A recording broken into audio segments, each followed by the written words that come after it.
You're listening to Zen and the Art of Endurance, your podcast for getting great at going long.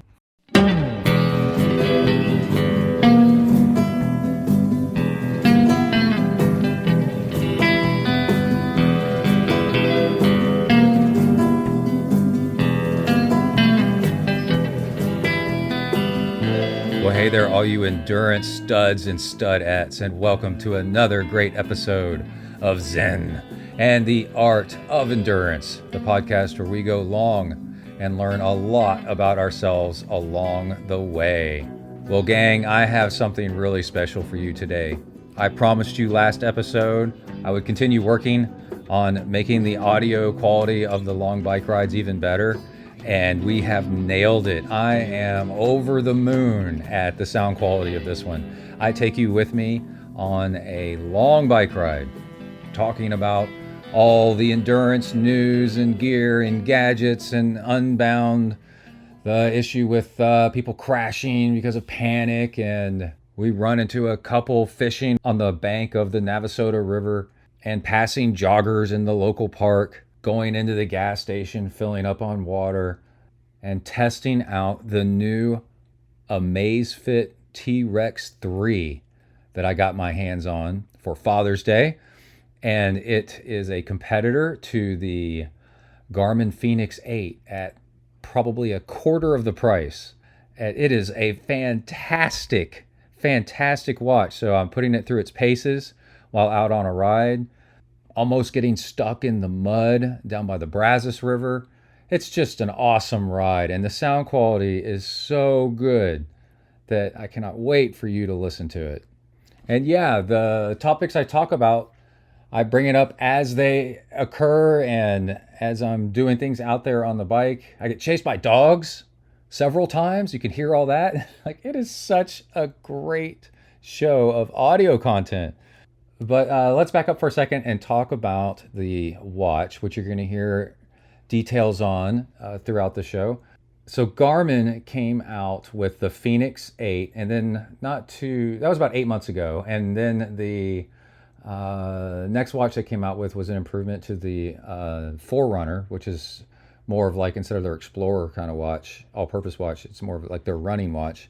And my watches, I have a Fenix 5 and I have a Forerunner 945, and they're the older style now that has like kind of a dim display. And one other killer feature that I've been wanting for a long time, two of them actually. One is a flashlight that's built into the watch, which I could use tremendously because I get up in the morning and I'm trying to get my stuff together to go do swim, bike, or run, and the lights are off in our bedroom and Emily's still asleep and I don't want to wake her up. And the T-Rex 3, the Amazfit, has the thing where the display lights up so bright that you can actually use it as a flashlight. So I talk about that on this show, like how effective is that? And then the other thing is it records voice notes. And I've tried it out. I don't think I'm going to put it in this episode. I'll save that for next episode because there's already enough in this episode to drag it out for hours. And it takes a long time to put a show together. But I've tested it out and it's pretty freaking cool. Between sets of swimming, I can record a voice note to myself. I'm like, oh, hey, don't forget that you got to turn in this TPS report by noon today. Because like thoughts occur to you while you're working out, you know? And then what's a way that you're going to write them down? Pull out your phone, your hands are wet, you know, you're sweating all over the place, say you're running. What about just doing a long press of a button on your watch, and then you can get a voice recorder.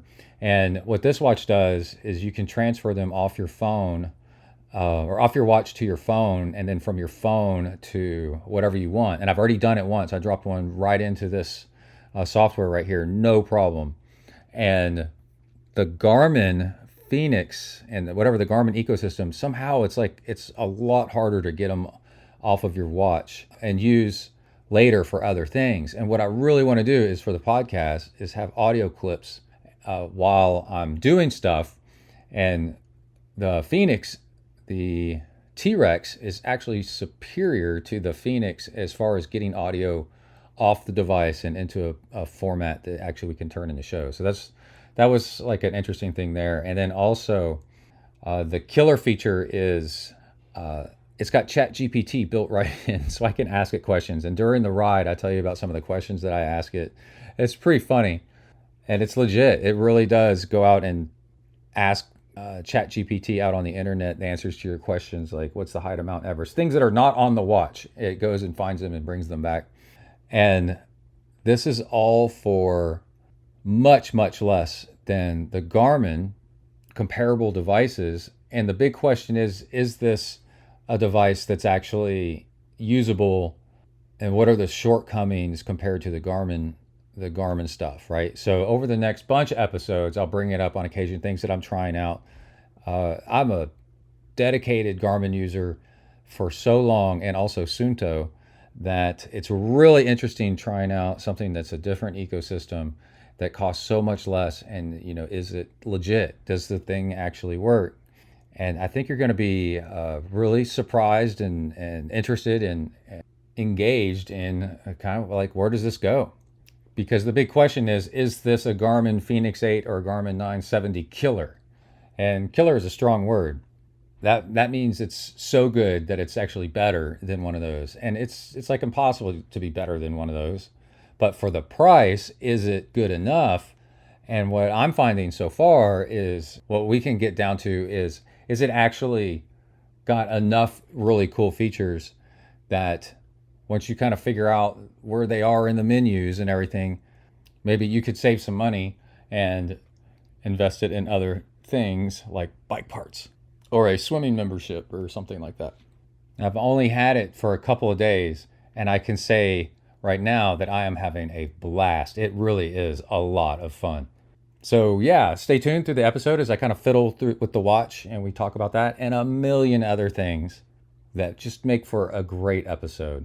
So sit back, relax, or hop on your bike or throw on your running shoes and join me for a long bike ride in the Texas heat as impending thunderstorms start rolling in and it starts raining by the end of the show. Here we go. All right, folks, we are getting ready to go on a 4-hour ride, hopefully no longer. And it's going to be hot and humid, but it's sunny right now, but it's supposed to rain this afternoon. So hopefully it'll get a little bit overcast and cool things off. And we are testing out a couple things for fun. We've got the new Amazfit T-Rex 3 on my wrist, which has been out for a few months now. And I got a good discount. And it's I would say a competitor to Garmin Fenix 8. I would say the major physical difference right from the beginning is it doesn't have a built-in light on the outside of the watch, but it's got the shortcuts and everything so that you can turn the screen on super bright, and the screen is twice as bright as it's 2,000 nits instead of 1,000 nits than the Garmin Fenix. And one of the reasons I got this watch is I'm on a Garmin Fenix 5 and a Garmin Forerunner 945, which is the old style of display, which is pretty dim. And there've been so many advancements in the watches between 3 versions, from 5 to 8, that it's like a completely, the Garmin Fenix 8 is like a completely revolutionary better watch, except it's $1,000, and even the 970 Forerunner is $800, And this watch, retail prices, the Amazfit T-Rex, $270, and then I found it on Amazon for $230, I think. So the bang for the buck is the big question is it worth any shortcomings that it's got? And I found some things that are better and some things that are worse. So I don't know if they're worse, just different. So, I don't know. We're gonna test this thing out. And then what I did is I bought a refurbed one because I've had some good luck with some refurb stuff. And so then it was down to 175 or 178. And I can't tell any difference in the watch. It's completely the same. It looks like mint. I've been wearing it for a day. And the other thing is we're on the front doorstep here, getting ready to ride. Bike going there. And the other thing is I get a health rebate from work for $150 towards health equipment. So it cost me $25. So that's where we're at. Drinking a last bit of liquids before we get going. And let's kick this baby off. I'm going to record just a tiny bit right now to kind of tell you what we're doing. And 60-something mile single speed gravel ride, 50-50 mix. And I'm not going to test out all the features on the watch right now because I just got it and I want to enjoy my bike ride. But let's see. So like I'm not going to pair it with my power meter pedals. It's supposed to work. And there's something else. I'm not going to start off right from the beginning recording it as a bike ride. And because it's not really, for me, a bike ride watch. I've got a great Garmin bike computer. I got an 840. So, we need to grab my headphones, the Triz up. Yeah, so we're on my flat bar gravel single speed with mountain bike front tire and aero bars. So I can go fast out on the road, or when it's gravel and not technical, go way faster with the aero bars. And we've got the Varia rear radar. And what else do we have out here? High-tech power meter pedals, the Asioma power meter pedals. And another thing is we've got the recording. I just washed my bike. It had grit all over it, so it's going to sound a little bit gritty. Grit wears off. And I get away from the house a little bit and turn on the bike computer because I have a power meter on my indoor trainer that the bike computer likes to pick up if I'm too close. So we're just going to record a second. Record just a second here.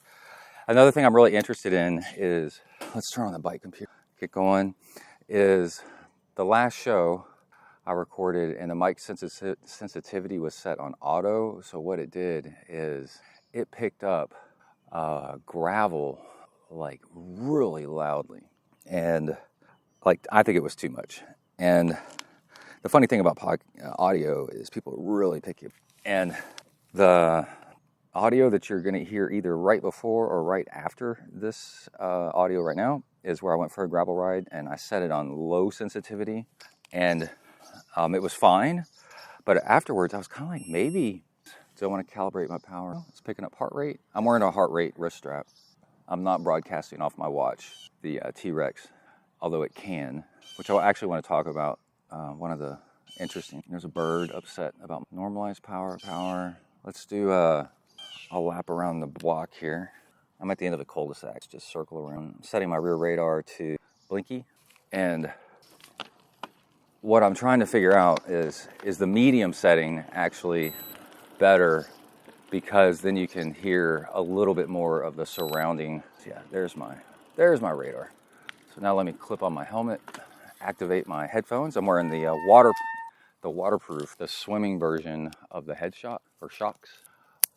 I use them to swim, but also if it's going to be really hot and sweaty, then these won't get killed. Oh, and I did something really stupid, was I left my shoes wet, my cycling shoes. Oh, last episode, there's a fantastic crash with me and Gary, but now my shoes have a hole ripped in them. They're speed holes, like from The Simpsons, but my cleats rusted. That'll be fun. So I waxed them with wax lube, and let's descend down the street, and then I'm going to turn off the mic for a little bit. It's 8 o'clock, almost on the dot. It's 8:05. I can see on my cool watch. And yeah, I want to record on and off the gravel and in and out of traffic to see if that's the right level for audio. There's a bunny rabbit, Mexican cottontail. Kai's not with me today. He's taking a break from biking. He's raced so much, and he's back for the summer, and it's so miserable outside. And he's starting a job at REI. So, could not be more proud of him. But there's a lot of training. REI actually pays benefits even to part-time employees. And he's just doing a summer job working in the bike shop. But he's also an Eagle Scout. We're cutting through the woods here. And let's drop down through some grass. Oh, and I sawed down my handlebars up onto a curb. I sawed down my handlebars so they don't stick out as much. They're more like, instead of modern mountain bike width, they're like 90s mountain bike width, which is more appropriate for gravel. And you don't need really wide handlebars off of a curb. Ooh, that front tire's so soft. And sun is out. Nice. There's another bunny rabbit. I'm on a single speed, so I can only go so fast. You might be able to hear that tire go wee. That front tire, it's got a little bit of tread on it. It's Kai's old mountain bike racing tire. It's a 2.4. It might be a Bontrager or something like that. But the center tread is worn really worn down. And yeah, we're riding into a little bit of a wind.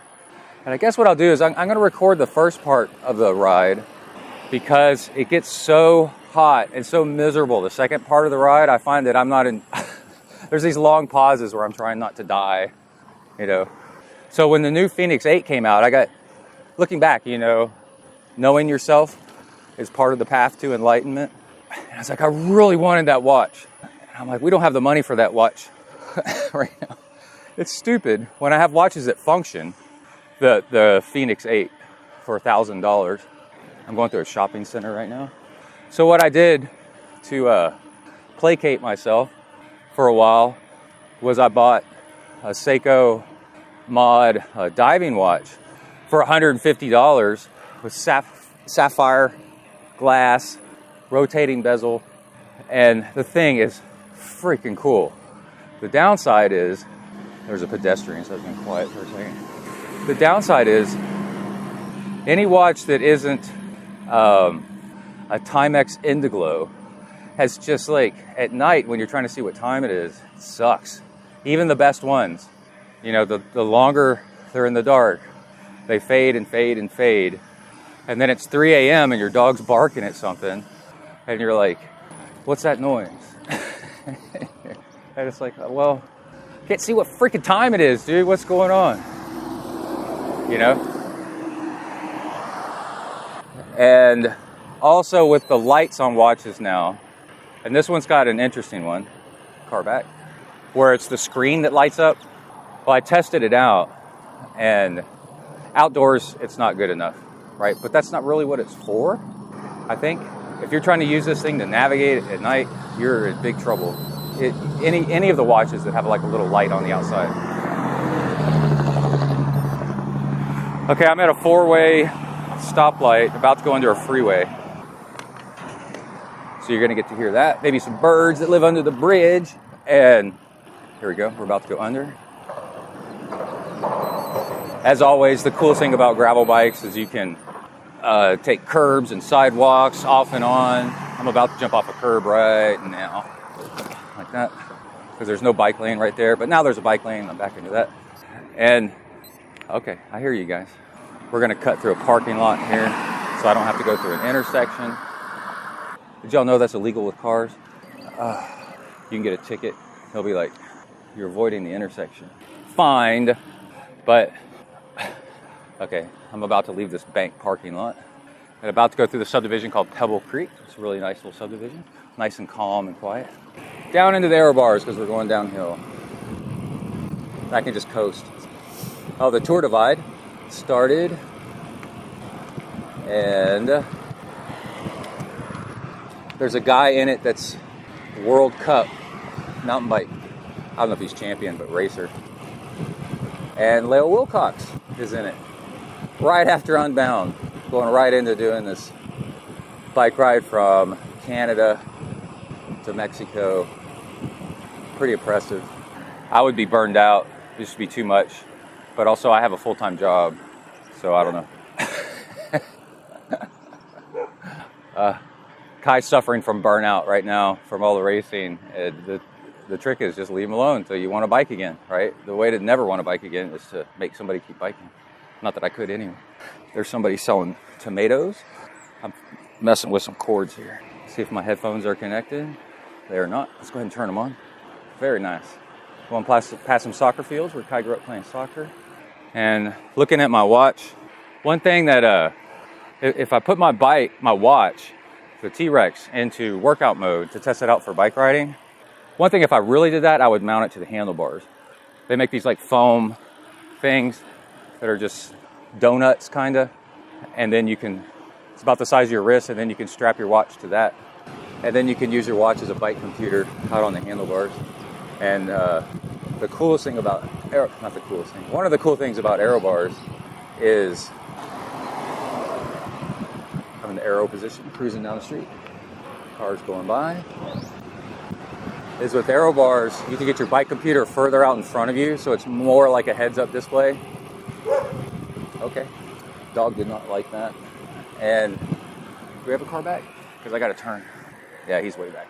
Turning right on St. Andrews, off of something. I don't know, didn't see what it was. We're going past Gary's house here in a second.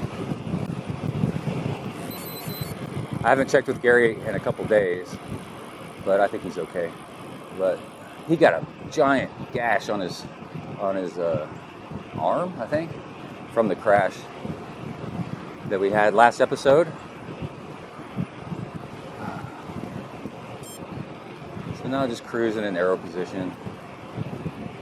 77 RPM, 230 watts. But I'm still kind of warming up, so we're just going to coast. So yeah, if I put it in bike mode, outdoor workout,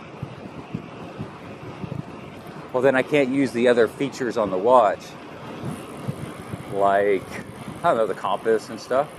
Mapping you can, but I don't know, looking at my heart rate graphs, I guess. What else would I use? ChatGPT, if I wanted to ask it some questions. I think I would have to leave the bike workout. And this is like first take on like what this watch is like. So some of my other first impressions are, I was like, dude, this watch is, I don't know, it's a little bit too big. And a little bit, I love watches that look cool. But then there's, like tacky, where it's like, they try too hard. And I would say it's like 5% try too hard, but just 5%. So then playing around with it, I noticed that the watch faces I use totally changed that. So there's a watch face called Deep Sea, which is like this navy and pale blue and just crap tons of data, but it's real elegant looking in a way, and it just changes the way the whole watch looks.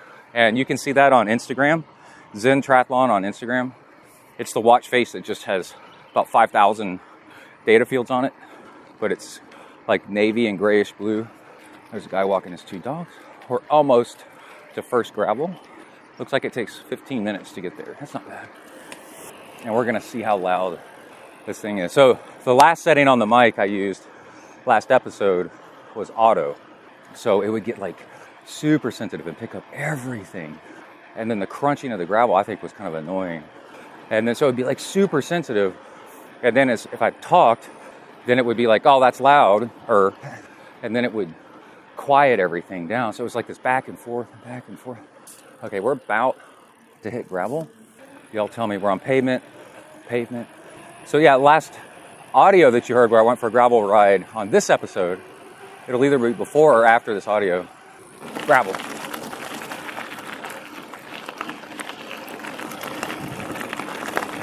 We've had a lot of rain recently. Now this is rough gravel. So this is like some of the loudest gravel we're gonna hit. And a sharp turn, so I'm unclipping and putting my left foot down. Although I guess maybe the floodwater kind of washed away the rougher stuff. Got a mud puddle or two right here. Here's some rough stuff. So that's kind of rough right there. Yeah, I guess the rain kind of smoothed things out. Thank you, rain.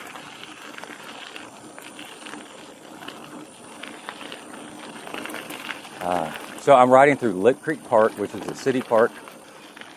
I don't know if it's 2,000 acres or 500. I keep getting them confused which one it is. It's a big difference. But it's the city's wildland park on the edge of town. It's pretty cool.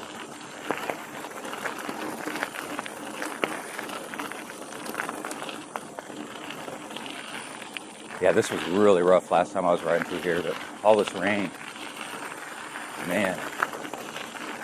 Okay, a little bit of mud section here.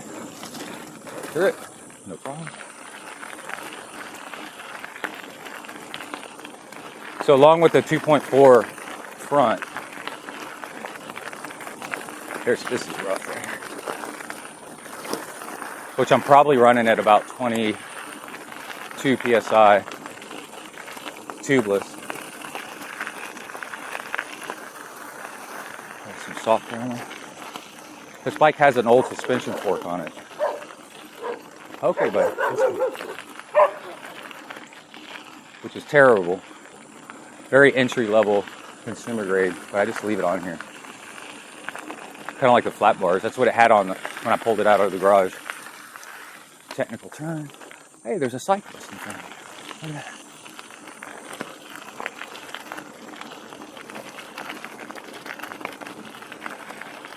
They're just sightseeing. He's got narrow tires and he's trying to ride this stuff. But he is picking his way through it. This is bad gravel, right this section, right here.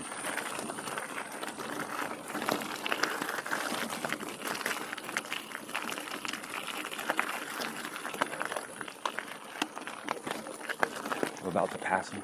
On your right. Morning. How you doing?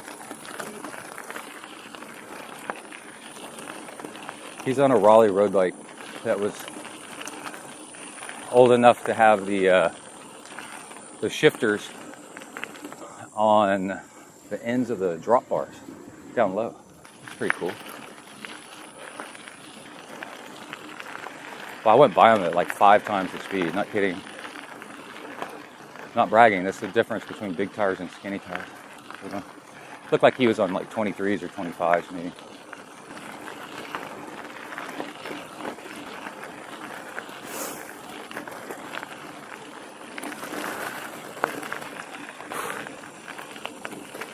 That bike's probably 40 years old. This one's 30 years old. Really rough right here.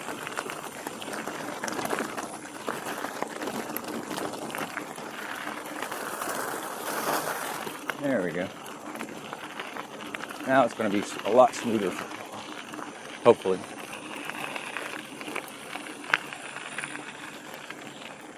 Yeah, so this watch will push your heart rate from it. Bluetooth only. I don't think it does amp. But Bluetooth only out to, any kind of device. So if I wanted to, I could use it to broadcast my heart rate to my bike computer. I'm not doing that now because I noticed when I turned that on, it's like what it did is it shrank the time of day down to tiny font. And I really like knowing the time of day. So we're not going to do that on this ride. We've got lots of rides. Morning. Middle-aged couple walking in the park. I'm now on a sandy crushed brick mixed with gravel climb out of the creek bottom. Nice and quiet. We're going to take it easy. My heart rate's 128. That's plenty. I'm one of these people that train for so long that my heart rate's real nice and low. 128 is the top of zone 2 for me. Coming up behind you. Thank you. This is where I saw a timber rattlesnake one time. Right here. Oh man. So we're more on like sandy gravel right here. I'm saying what we're riding on, so for reference of audio quality when I go back and edit it and when y'all listen to it. Because I would really like YouTube comments on how this sounds, if this is the right setting. Because, yeah, the one that I recorded where I'm talking about contentment is set on that really low setting, and you could barely hear me riding on the gravel. Okay, now we're up on the sidewalk, and we're going to top off our water. Even though I'm only 21 minutes in, I like to top off my water because it's going to be a while till we get water again. And I don't want to dip into my Camelback. And plus it's fun. Until I need to. And plus it's fun to hear. We're at a water and we're about to leave the park. There we go. Using my Hummingbird Fuels bottle. Fuel today is, I'd say 2/3 table sugar and Gatorade powder. The lemon lime one. And 1/3 maltodextrin because we're almost out of table sugar. I need to go buy some. I just go buy it in like the 3 or 5 pound bag. And then I flavor it with the Gatorade powder. and then add sodium citrate in bulk, and I make my own fuel. But I gotta admit, Hummingbird Fuels is freaking awesome. It tastes so good. And it's essentially the same thing. And I would use that for races because it's prepackaged and perfect. I'm not gonna mess that up. It's already made perfectly. Okay, we're in the arrow position, going downhill. It's starting to get overcast. All right. Okay, we're back on pavement, trudging up 315 watts at 50 RPM up this hill. Yeah, so I want to kind of use some of these features on this watch. And if I do a bike workout, you know, if I want to open up the compass or something like that. Let's try that right now. We're going to ride no hands and swipe from the right. Oh, I can do a voice memo. We'll do that in a little bit. Heart rate, compass. Okay, let's see. Oh, I didn't calibrate it. That's kind of nice. It's got a thing where you can take a bearing and then hold it, and then it'll tell you if you're on course or not. Very readable in the daylight. Yeah, so other reasons I wanted to upgrade the watch was like, well, I got the Seiko, and I'm like, okay, and I was like, this will last for a few months, and it did. And the more the reviews came out for the T-Rex, and you started finding out all the details, it was like, the things that were shortcomings, I was like, I don't care about that, mostly.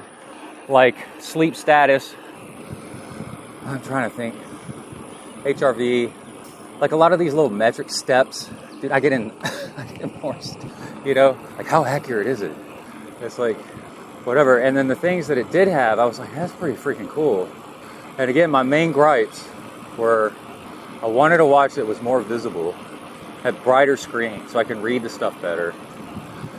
And I wanted the weather to be more accessible. Any watch I get, I want sunrise and sunset, and I want wind direction. And we're dropping down to the Navasota River bottom here. I bet you the water's gonna be up over the road again. And of course, all this watch has all that stuff. And what's new with these watches, now remember, I haven't had an Apple Watch. Emily and Kai both have one, but I haven't done it because I'm in the Garmin ecosystem, is you can just tap on the screen and it'll bring up that little thing. So my screen, I have a watch screen as my default screen as a, hold on, I gotta sneeze. I had to see what side the microphone was on, so I sneezed on the other side. So I tap on like the little weather temperature icon on the screen. I don't need to press a button or anything. I just tap on the screen and it opens up all the weather, right? I was like, oh, that's freaking cool. And then, that's the big one for me. Okay, we're about to hit gravel going downhill. See how this sounds?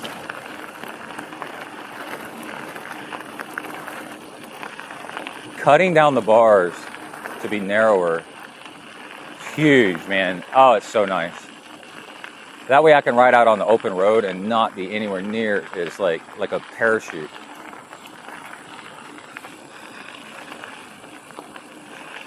And then I wanted the flashlight feature where it just lights up the screen. So I tested it out and I shortcutted the button. So it's my top left button. If I do a long press on the top left button, it opens up the flashlight. And the watch also has voice commands, but it doesn't have a speaker. It beeps and stuff like that, but you know, like if you can't do a phone call through it and hear the person. Now it'll connect to headphones. All right, I think we're gonna be able to make it all the way down to the river. Oh, this is slush. Wow. Just a tiny bit of water right there. And the other killer feature is voice memos. And I've been like, yeah, that was the thing where I'm like, okay, with the Seiko diving watch, I was like, I got no voice memos, no flashlight, and those are things that would really, really help me out a lot. And I'll tell you why here in a second. There's a truck parked down and a guy fishing. I'm just gonna go down, try to leave him alone, but we're 42 minutes. I think we'll play with the watch a little bit. Let's walk down this. Oh, it is muddy. How y'all doing? Good. Boy, it's muddy getting down here, isn't it? Very. Y'all stopped right there. Y'all catching anything? Yeah, I bet you the fish are confused after all this. Oh yeah, look at it, it's moving. Yeah. I saw an alligator a few months ago. Well, there was a sandbank right there. It's probably under about a foot of water right now. And I've never seen one down here before. That was so cool. Yeah. Oh, how far down can you go? Yeah. Yeah. Oh, cool. Yeah, I like to come down here and take a break from my bike ride and just see how the river's doing because it changes constantly. It's so cool. Well, y'all have a nice day. I was trying to talk quietly, I don't want to disturb them. The last 100 feet to the river is mud, and I'm walking through it, picking my way through it.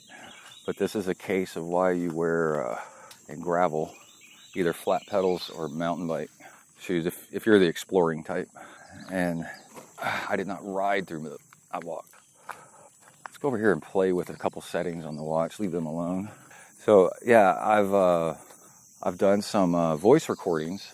It's got so what I did, it's got a voice recorder, and it saves the audio to the watch, and then if you have headphones you can listen to it right off the watch, and then otherwise you've got to transfer it, which is not hard, it's pretty easy, to the app. So just like Garmin Connect, Garmin has an app on your phone that manages your Garmin devices.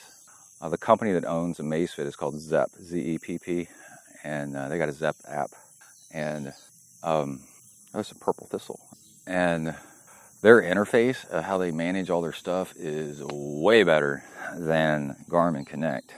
The one downside is it's really easy to do routes and everything and get them from a Garmin, get them into Garmin Connect and then send them to all your Garmin devices and stuff. And I haven't done that yet, but I really don't do courses on my watch except for as a backup.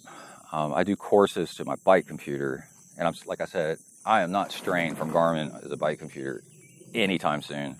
And yeah, so you open up the Zepp app and then it lists out the recordings on your watch. And I don't know how many hours or minutes you get, but I've already recorded a lot testing it out, and the sound quality is pretty freaking good. Now it's on your wrist, it's better the closer you hold the watch to your face. But I was like, that ain't bad. And then, let's get going. Then I figured out on the app, I can airdrop. One of the ways to get the audio out of the app and into something that I could use in the podcast is I can just airdrop it right to my laptop and then drop it into we're going back up to the road again. It's kind of slushy, pea gravel, sort of. It's more like crushed up asphalt to pea gravel. And then chunky, here's chunky. And oh, something's skipping. I had a gear skip? That should not happen on a single speed. What's up, bro? Maybe I had a rock in the chain. I have to keep an eye on that. So I pulled it on Audacity and listened to one. I listened to a bunch, actually, just off the phone. I was like, that's not bad. So the big question is, while I'm swimming,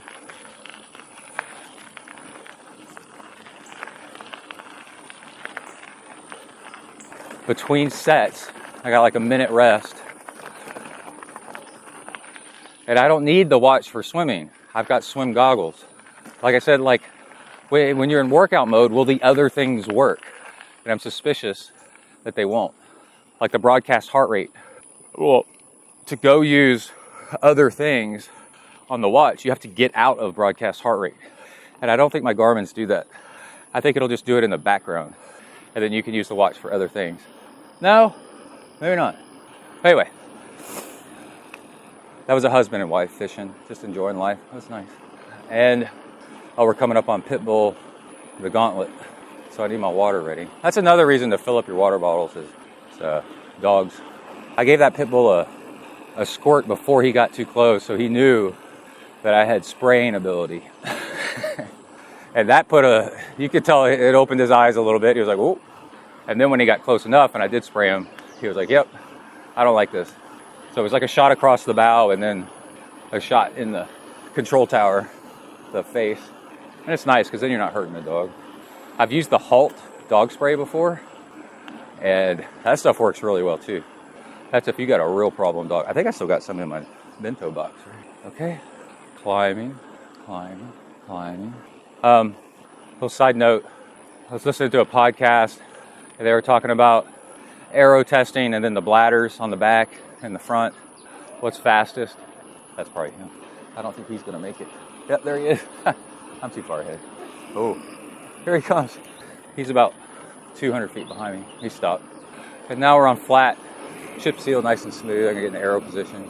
That whole downhill and back up to the Navasota River.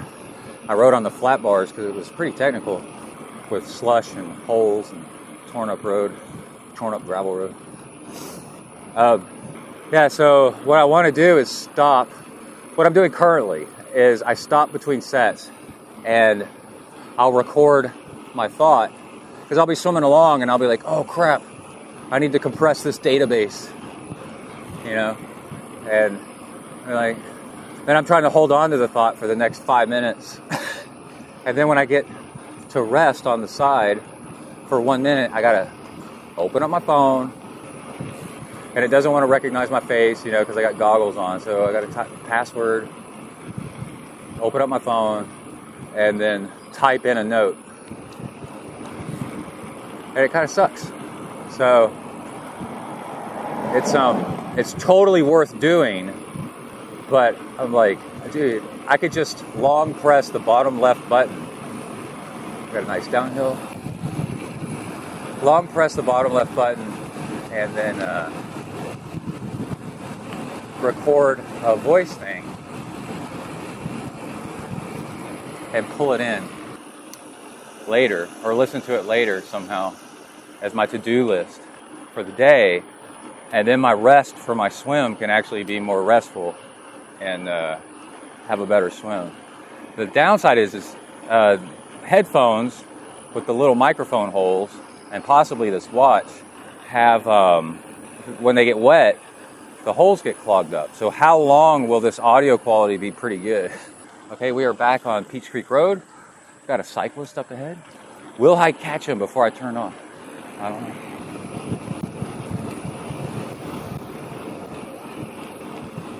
Air position, just cruising along. They talk about there's 3 speeds in single speed actually. It's actually a 3-speed. There's pedaling normally. There's walking when you run out of gears uphill. And then the 3rd speed is pedal, coast, because you're out of top end. And I always got to say, this is not a single speed podcast. This is I'm just doing single speed right now because I broke my rear derailleur. And while I was in the shop, I pulled this bike out, built it up as a single speed, and then kind of fell in love with it because it's got bigger tire clearance. And I got my gravel bike back out, but I'd have to put these power meter pedals back on it and switch my saddle back and switch my aero bars back. And you can tell like how bad you really want something is if you actually have to put some work into it. And I don't want to put the work into that right now. I'm not done riding this thing because then this bike will be incapacitated if I do that. If you had a lot of money, the thing is to go buy aero bars and pedals and what else? Saddle and have it on both. But I also have a triathlon bike. I got a regular road bike that's in a state of disassembly for parts. Oh, but it reminds me, so I don't need to be building up more bikes to be fully operational. Oh, and I got a mountain bike that's fully operational with all the gears. There's something I noticed is because of all the weather, there's some cows up on the left. Even though it's summer, I got back into riding Zwift a couple rides. And, this bike's single speed, but Zwift is 24 gears because I'm using the Zwift 1 for this virtual shifting. I wear the virtual shifter on my forefinger, which is really cool. So I could be like riding no hands, reaching for bottles and towels and still shift. So I've almost caught this roadie, but I'm going to take a right on Lone Star, gravel. Y'all tell me how this sounds. Oh, UCI has come out with a new list of banned stuff, narrow bars, and that unfairly penalizes smaller people. It should probably be a percentage of your shoulder width, and then you have a known stat where you go in and get measured, and they're like, because your joints aren't gonna, you could add muscle, that just adds it to the outside. It's your joints, so they can measure your shoulder joint to joint, and go, okay, you can be as narrow as 75, I'm making up a number, 75%. We're off-road here. This almost isn't a fair test of the medium setting on the mic because all this rain kind of smooths stuff out. There is a chunky section coming up. I should eat some of my fuel. Oh, I'm right on track, 1 hour. And I'm about an hour into this bottle. Good job, Brett. I'm going through a narrow, 1-lane, sandy gravel road. Thick trees on either side. It's 82 degrees. Coming off my Garmin 840. Yeah, so I hope the microphone works on this watch for a long time because, wow, talk about handy. I recorded some while driving, and it's really interesting when it's just right there on the wrist with a quick press of a button, how handy it is to have a voice recorder. Instead of pulling out your phone or carrying a voice recorder, just for the short, quick thoughts. I guess you could get into like a situation where you get an altercation with somebody, like at the grocery store. Some start shoving somebody getting in front of the line. You turn that thing on without them even seeing it, and then get it on audio that they started it. Oh, a deer. No, don't go away. We're on rougher gravel here. Not as crunchy. It's early in the morning, so it really hadn't had time to dry out. And then the UCI might have banned, there's some new bikes coming out with really wide fork legs. And there's two reasons for that. If they're super wide, then they're in line with your knees, kind of. And then it doesn't have to cut through two different things. Once it cuts through the front, there's a little bit dirty, and then when it hits your knees, it's already a little bit, your knees are kind of in the trail of that. Probably saves a few watts. And then another one that's really interesting, and I think one reason that gravel bikes are actually faster than people think is wide tire clearance gets the fork and the seat stays out away from the tire. And what happens is when the tire's spinning in a narrow area, it's trying to shove air that it's dragging with it into that narrow area. And that causes resistance. Like shoving a t-shirt into a small Ziploc bag. It doesn't want to go as easily as if it was a bigger bag. And wider seat stays, do all that. And then they're like, we want everything like super narrow. And it's like, well, not necessarily. Maybe having the wheels be more free-flowing saves more watts than the seat stays and the fork being real tight up against the wheels. It definitely helps with, mud and whatever clearance. Just did a U-turn. This was a mile-long road, so we get 2 miles of gravel on Lone Star. And I've been living a little bit of a... I want to talk about Panic. Oh my gosh. I've been living a little bit of Even Steven. I can ride air bars on this gravel. It's nice and smooth and flat. I've been living a little bit of Even Steven where I think we all do all the time. It's just noticing it. So there's this old Seinfeld episode where they realized that Jerry would lose $100, but then the very next day he'd find $100 in his jacket pocket that he'd lost a long time ago and didn't know where it was. It's like, say, $100 parking fine. So he's out $100, and then later he'd find $100. And then by the end of the episode, like something bad would happen. He goes, I'm not worried about it. He's like, what? It'll work out. Classic Kramer. He's like, you know what? You're Even Steven. Oh, we got a doggy. Hopefully he's sweet, or she. And I'm going to be quiet. Yeah, he didn't even hear me.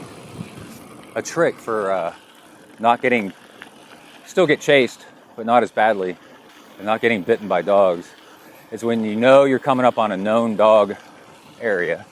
Do not coast. Just keep putting light pressure on your pedals, and that keeps that freewheel from making that noise. And believe me, dogs can hear that. They love it. They're ready. And then stop talking. So you come into it like stealth. And then by the time they hear you, you're already like past them. It works really, really nice. It's kind of fun to do. This is nice. I was surprised that the Great Divide, GDMBR, the Canada to New Mexico, or Mexico race had already started. I thought it started later. And they're on day 1. Day 2 now, I guess. And they have a live tracker. And I would love to do that race, except I grew up with too much bear exposure where it's so funny. Like, I surf. I'm not really afraid of sharks, even though I should be. But a grizzly bear, not a black bear. I grew up where we were backpacking and black bear. Some of us got attacked by black bears and 100 or 300 stitches from a black bear coming in your tent in the middle of the night. Okay, that's a black bear. Grizzly bear is a whole other animal. Car back.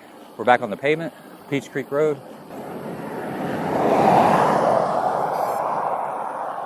I might put my recorder in a Ziploc now that it's getting hotter. We'll do that when we get to the top of the hill. I was trail running in Alaska 2 or 3 times, and 2 of the times I got the creeps. I was like, I was in the middle of nowhere, and I was like, especially if the trail's twisty, you could come up on a bear. There's 2 cyclists, a husband and wife. They're on mountain bikes, but I think they're just out for a casual ride. And you learn backpacking, to like have bells and noises and stuff. Well, I mean, that really works on black bears. A grizzly bear, you might be saying it might be a dinner bell if they're hungry.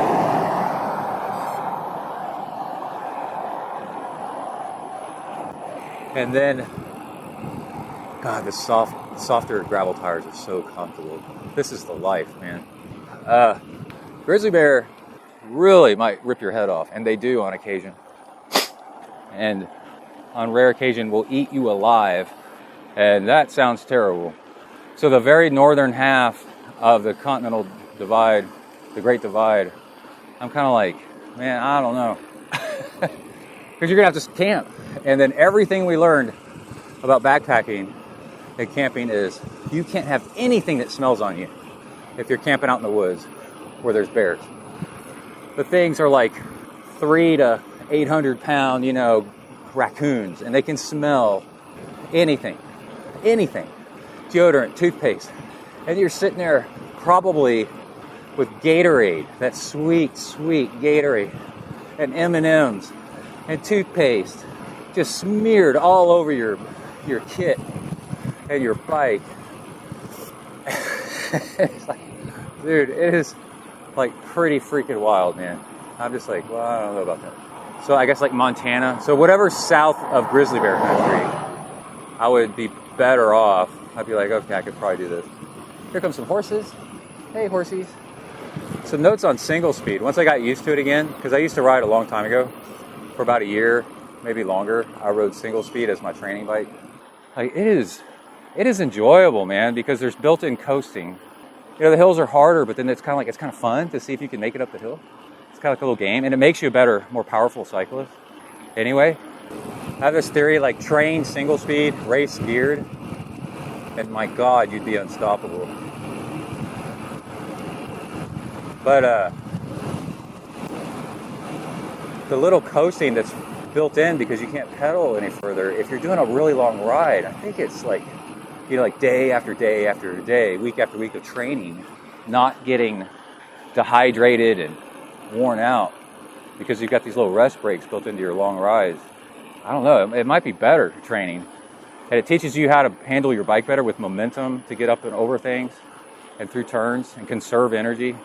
It just builds a ton of climbing power, which is actually the thing that'll make you a faster cyclist more than anything else. Is hills not slowing you down like everybody else. Oh, but back to Zwift. I got back on it because my friend Morgan got a Zwift bike. He says he really likes it. I told him I'd heard that the front isn't stable enough, and he's tried it, and he said, no, that's not true. It's fine. He's ordered a better seat to put on. I'm standing and climb. Oh, we're going to put this recorder. It's a good time. We're going to put the recorder in a Ziploc in case it starts raining. The recorder is not waterproof. It's also a good time to use this flat top mailbox. I left my sunglasses in this mailbox one time in an open area. Came back, like my favorite sunglasses, gas station sunglasses, and then came back. Is this wet on the inside? I think it's wet on the outside. I think it's wet on. I do not want to put my recorder in a wet bag. Yeah, see this thing start. Okay, we're gonna record again. Here comes a runner. How's it going, man? Oh, he's dying, dude. That is hot. I don't know if I like how... Okay, this is what we're going to do. Put this back in here. We're going to ride for a minute with this bag inside out on the front of my aero bars to dry it out. Hopefully it'll stay. And then we're going to put the... How about that? How's this thing going to stay on without blowing off? I got an idea. I'll wedge it in this bottle holder. Just the tiniest bit. Okay, that should help. the air going over it should dry it out just in case. Are we recording? Yep, we're recording. Okay. And mud in my... Even on my tri-bike, going a bazillion miles per hour, I rode mountain bike. I rode egg beaters on it. It's staying on the road because on training rides, you want to get off the bike and go pee, hit some bushes and stuff. I found it's like way nicer getting off the bike and get back on again and not having road cleats on. It was specifically for getting off the bike to go to the bathroom in the bushes and then walking through crap. Or your bike has a mechanical and you're working on it in the side of the road and you can't clip back in because your cleats are jammed with mud. We're just cruising along, got 186 watts normalized power, but it's been mostly downhill to this point. So we're about to climb up a nice little hill, so the power will go back up probably to 190 something. It's just nice for an easy Zone 2 ride. And yeah, back to the GDMBR. I'm like, yeah, bears, nah. But it's so funny, I'll surf where there's just sharks. Like, I'm like, well, whatever. It's funny. Like, people's fears are, created for reasons when they were kids from some movie that they saw or whatever. And some statistic that they hear. You're more likely to die in the car wreck on the way to the beach. Like, way more likely than to be bitten by a shark. So if you're willing to drive to the beach just to get to the beach, well, yeah, the shark's not really an issue. And plus, like, you're not sleeping out on your surfboard in the middle of the night and a shark comes up and eats you. Bears, your defenses are down and you're like sleeping. If you've ever had a creature, I've had an elk or a deer come up outside of my tent and walk slowly around the tent. It was grazing, and I'm not making this up. We looked out the tent eventually and saw what it was. And breathing hard. It kind of rubbed up against the tent just a little bit. And it would pause and then walk and then pause. And Emily and I are in the tent together. We're like, holy crap. What the hell is that? What the hell is that? And we were in bear country and mountain lion country. Climb starting. We're going to go under a bridge first. It's overcast, so that's going to take the edge off the heat. This could be a really nice ride. There's somebody's umbrella that probably blew a mile down the road in the latest windstorm. Maybe I'll top off on some fuel before we start climbing. That'll help. And we're going to go into a gas station and reload on some water. Okay, about to go under Highway 6. And we got the sparrows and stuff living under the bridge. The last couple bridges headed south before you get to Navasota have crevices in the way they design the bridges. And it turns out bats love it. So there's bat colonies living in them, which is really cool to hear when you go under them. They sound like high tension power lines. Sing, sing, sing, sing, sing. Okay, I'm taking it easy up this climb because this is an easy ride. Yeah, I want to have audio on this podcast of between swim sets, That'd be so cool. I'll tell you what I'm doing. That roadkill I just passed reminded me to tell you that I'm on a 2-lane, 60-mile-an-hour highway with no shoulder. And here comes a car coming up behind. They changed their mind? No, here they come. It's a little bit of gravelly shoulder here. I can get over on it as they go by. The cool thing about gravel bikes.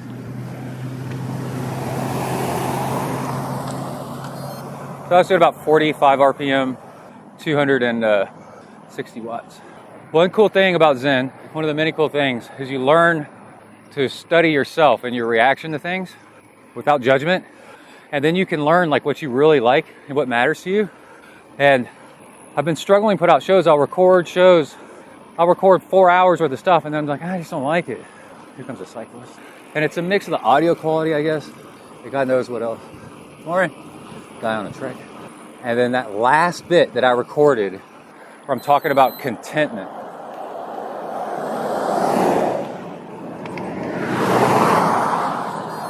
That audio quality was so good compared to before that I was like, oh man. It was so fascinating how it changed. Like I just saw like opportunities and doors opening and like it's a brand new world. And because you want to put out quality stuff, And up until then, I'm kind of like, well, it's kind of okay. Yeah. But even if this audio quality isn't as good as that, I can use that setting and be like, dude, we are on to something.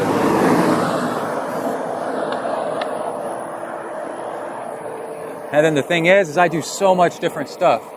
I haven't done a triathlon in a little while, but I swim and run at not a half Ironman level. I swim at an Ironman level, training volume, and then bike just over half Ironman amount, and then I run just under because I was getting over running injuries. But a long time ago, when this show got really popular, I was recording on the bike and the sound quality was good enough, whatever devices I was using, and I would just talk about like we're talking today. A little bit of Zen, a little bit of bike riding, a little bit of nonsense, industry news, training tips.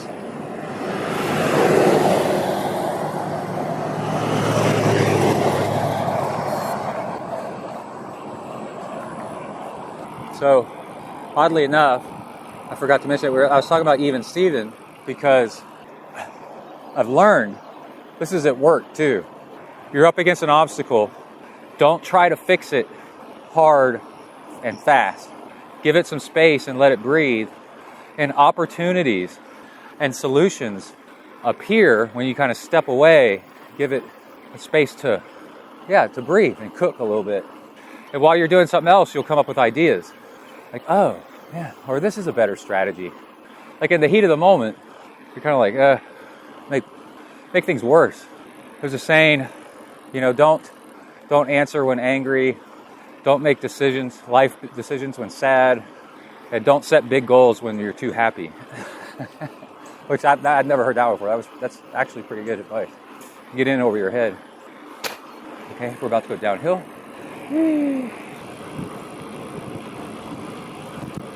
Nice little downhill. I say these things so that later I can listen and be like, okay, the wind muff I'm using a double microphone cover to block the wind. Was it enough where you can hear a little bit of wind noise, so then you get like, oh, this is what you can tell, A little bit of wind noise is cool because it, it's like you're there. Oh, I'm pouring it. I might pull over here and check out this Ziploc. I'm in a turn. I shouldn't do that. It's not smart. Get clipped. Take the first sip from the Camelback. Everybody's sodium needs are a little bit different, but there's some averages.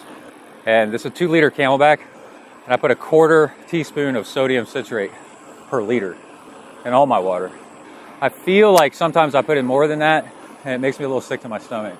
It's hard to tell. Okay, we're gonna pull up because I'm on a single speed. You learn this with motorcycles.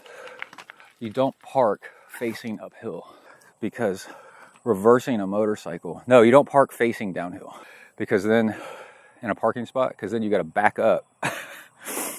And there's only like one motorcycle that has a reverse that I can remember because it's so big and heavy, and that's a Honda Goldwing. Yeah, so I stopped and turned around. Now I'm facing back downhill. So when I get going again, I got a little roll in for like 20 because I'm in a single speed. Okay. Let me cram this thing a little bit better. Microphones pick up little crinkly sounds, I want to record me biking the time trial on mountain bikes, but my bottom bracket is creaky. Something on my bike is creaky on my mountain bike, and it'll sound so terrible on the recording, but the recording will be awesome. Half an hour all out time trial racing with the club, the local club. And then I've been kind of putting it off because Kai started working at the bike shop, and once he's really working there and they give him an actual workload, because now it's all training on all their benefits and customer service, and he's getting into it. He's starting to name off all the little benefits that they get that REI customers get, like they're training them on how to talk to customers. That then I want to bring my mountain bike in and have him literally work on it if possible.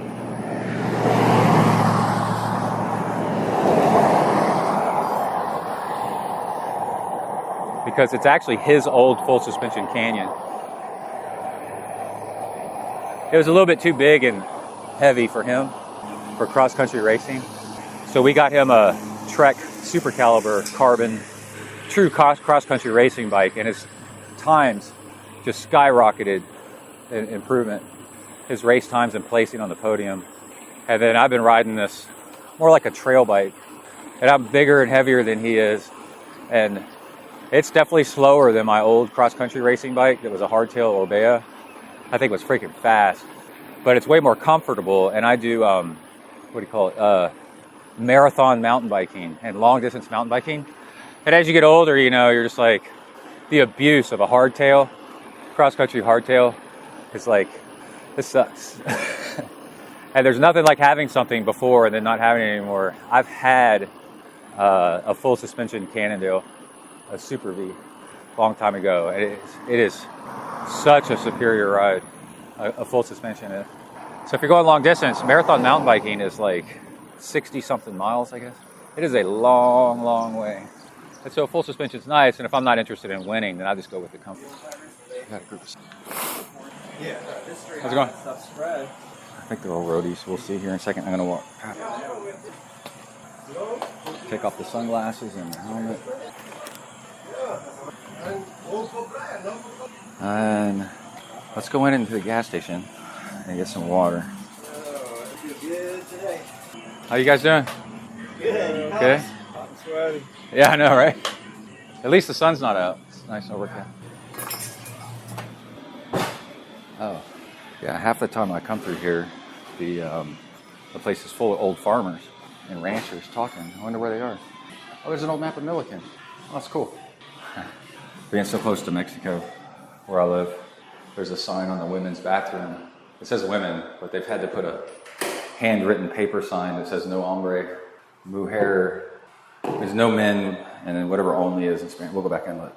I took 3 years of Spanish, or 3 semesters, and I used to live on the border of Mexico, the Texas-Mexico border, so I do know some Spanish. I know how to curse in Spanish. I know when people are cursing at me in Spanish. I won't do it on this podcast. There's a little bit Asian philosophy of you can get really worked up about things, and it doesn't really help. Be calm and cool. Leaving the gas station. My dad taught me when I was younger that the Chinese, well, this could be, you know, what he heard, but he did go to Vietnam and then backpacked all across, not the world, but across Europe. And he's very worldly and traveled a lot. But the Chinese saying is be like grass bending in the wind. You know, you don't want to know who the emperor, it doesn't matter who the emperor is, thousands of miles away. It doesn't really affect you as a rice farmer most of the time. And empires come and go. Be like bamboo or grass. Don't get too involved. And there's definitely things to get involved with, for sure. But if you get up to your eyeballs in it, then you can't think straight. You can make things worse. Cutting across the highway and on the gravel parking lot.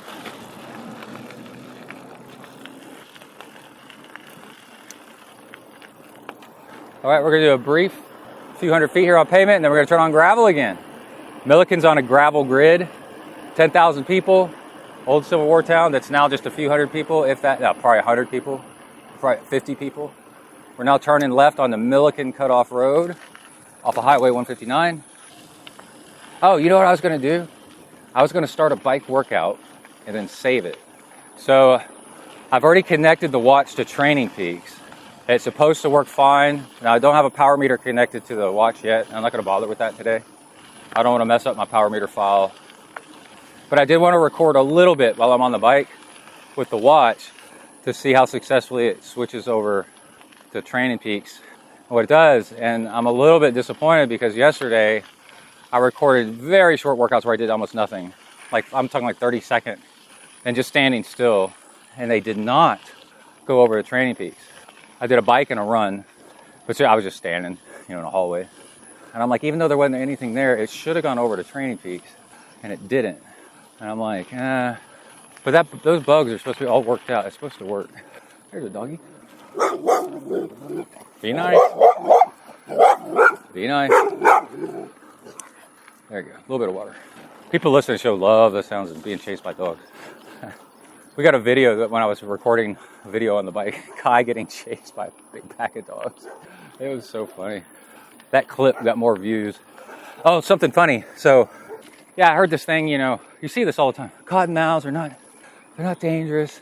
They don't chase you, you know. And the last cottonmouth I saw didn't. He coiled up, but he was just kind of, and opened his mouth, white, which was funny because I was like, I wonder if it's a cottonmouth. And then later I was like, stupid. His mouth is freaking white like a ball of cotton. Duh. And anyway, I was like, I I got on video of a much bigger cottonmouth in the road, on a gravel road, and I wanted to get him out of the road, and I was right. A car came after I shot the video immediately, and I was like, yeah, he probably would have hit him.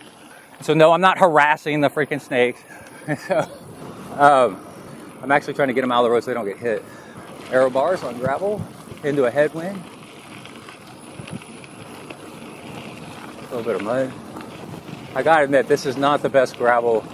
Wet gravel the day after storms is not the best gravel to analyze if it's too crunchy or not for the audio. I'll just do my best.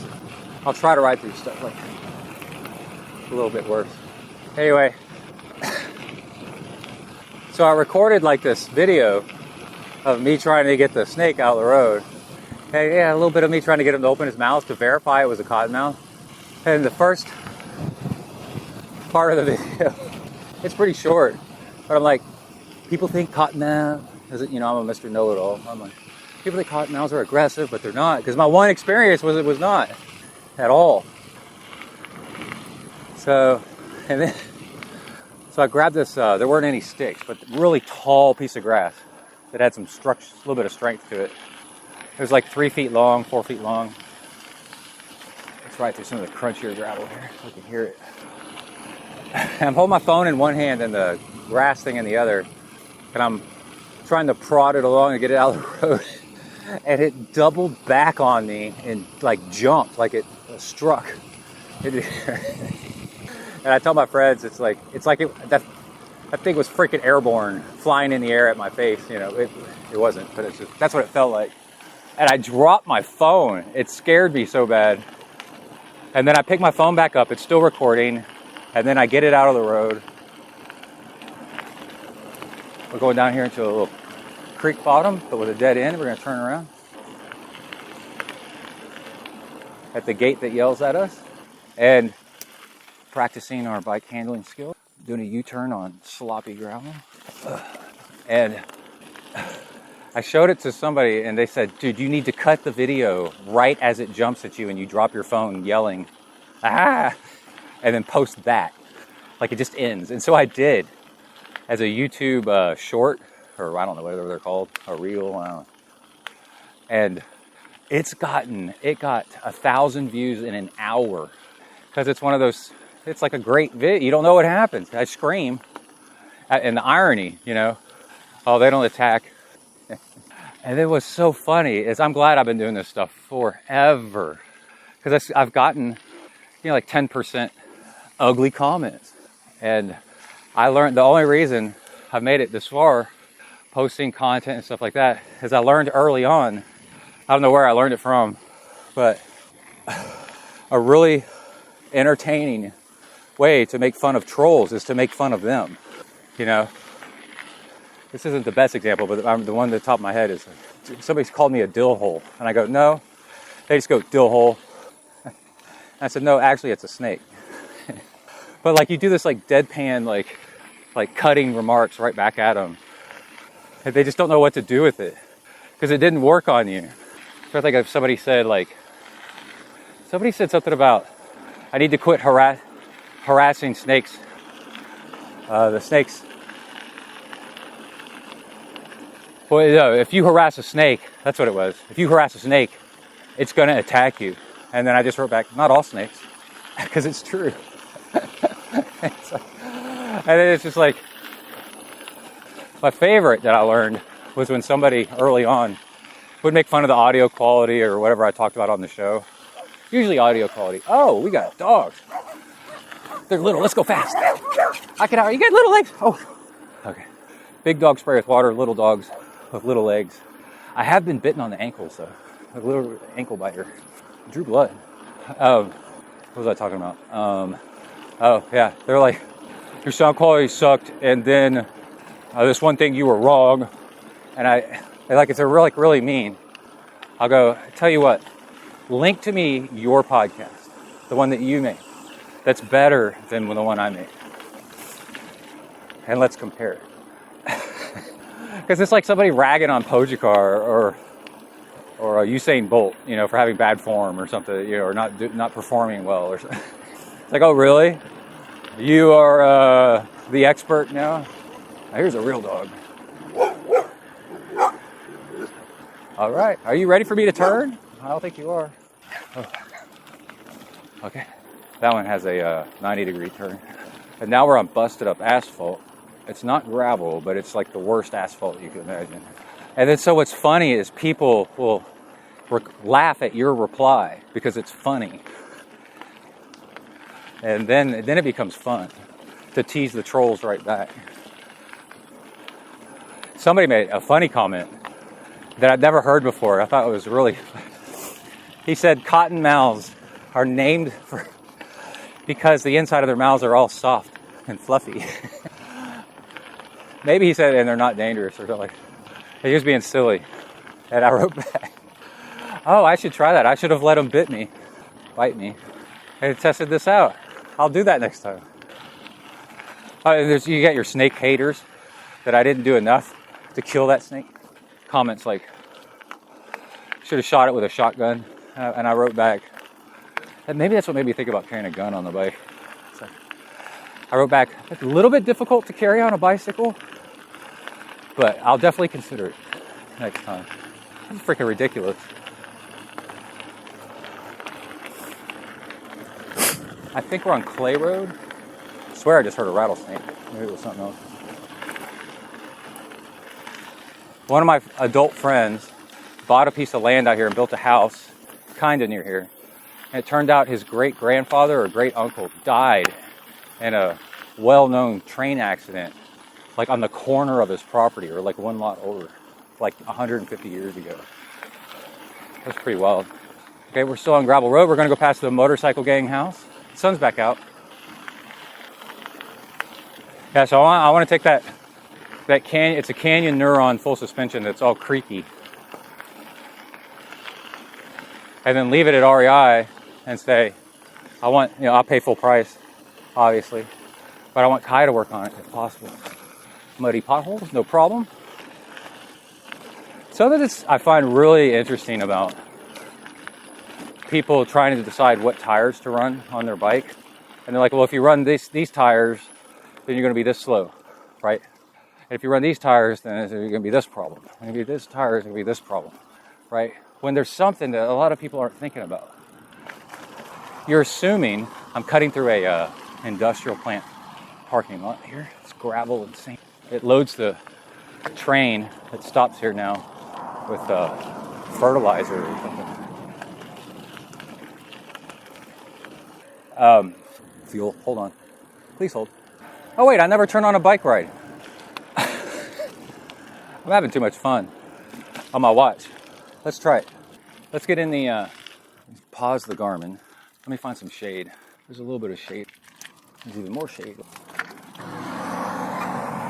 And even more shade right here. Okay, we're gonna do this.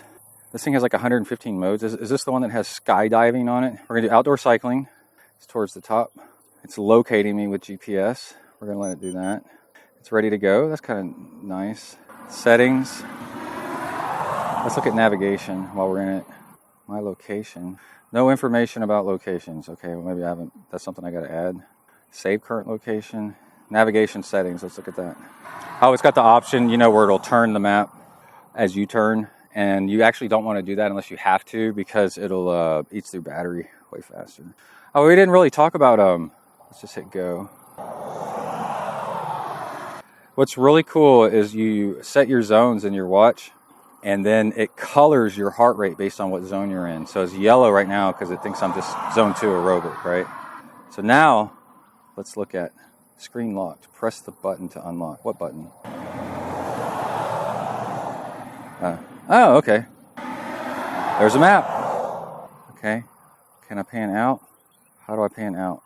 I haven't figured that out yet. Let me take off my sunglasses so I can see. Might want a white background. I'll work on that later. Press the button to unlock. Screen unlocked. I don't know how to zoom in and out yet. I can pan. How do I zoom back?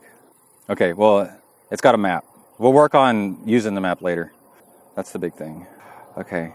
So now we're going to see when I download this ride off my Garmin at, I'm an hour 39 minutes in.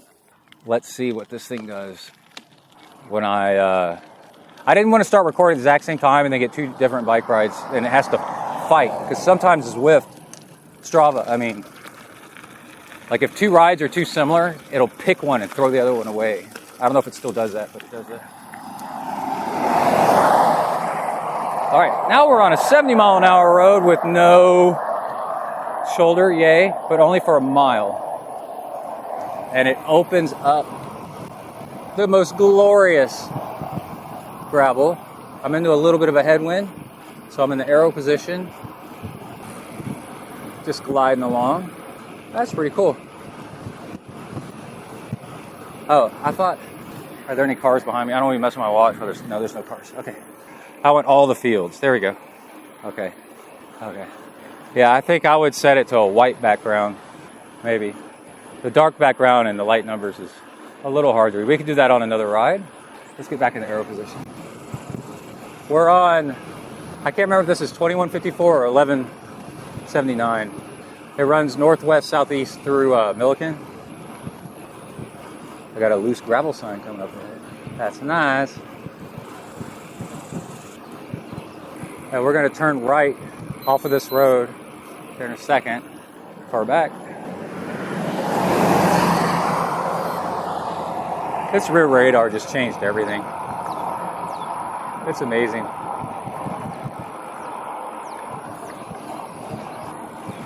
Feel so much more confident and calm, less panicked. Oh yeah, we need to talk about that at some point. We'll get around to it. Let's talk about it now, because I don't think I talked about it much. Did I? Contentment is what I talked about. Let's talk about panic. So my theory on what happened at Unbound in the 200, especially with the women, with all the crashes, and we got women with concussions. Emily Newsom had a concussion. Hannah Shell crashed out. And these are friends of the show, so I actually care about them. Okay, we're on gravel, a little bit of pea gravel there. There's going to be gravel for a while now.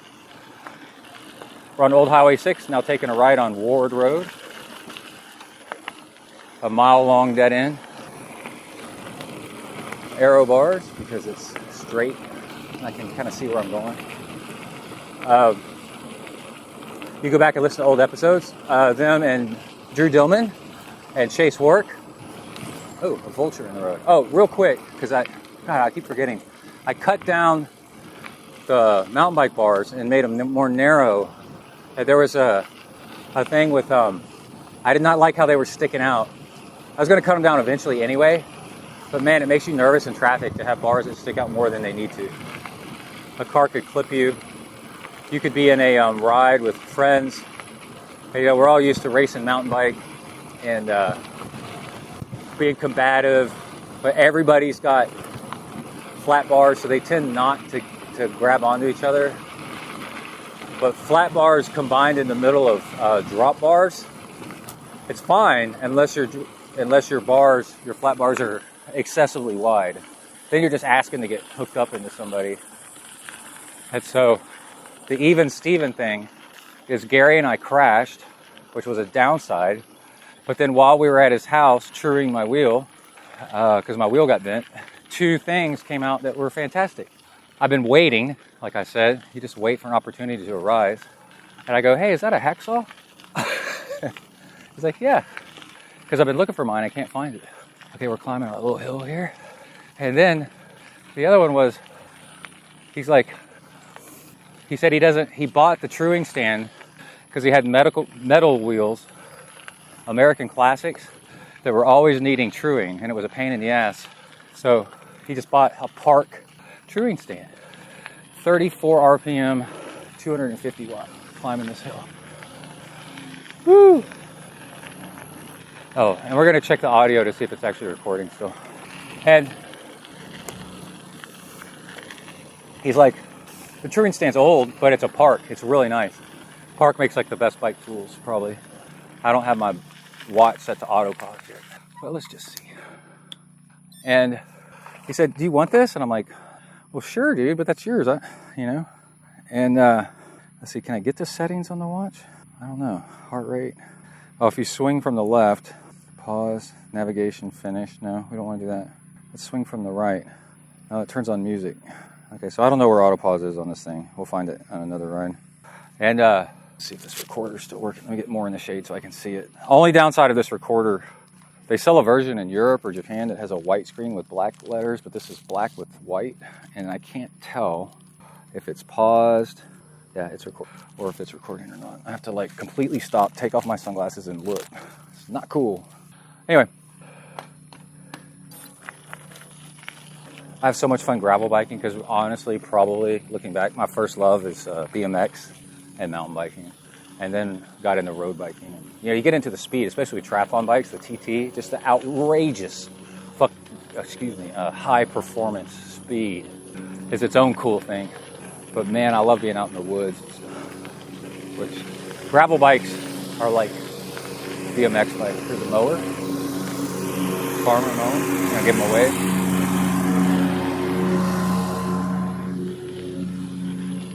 I try to wave at everybody, even if they're mean. So much can be solved just by being nice.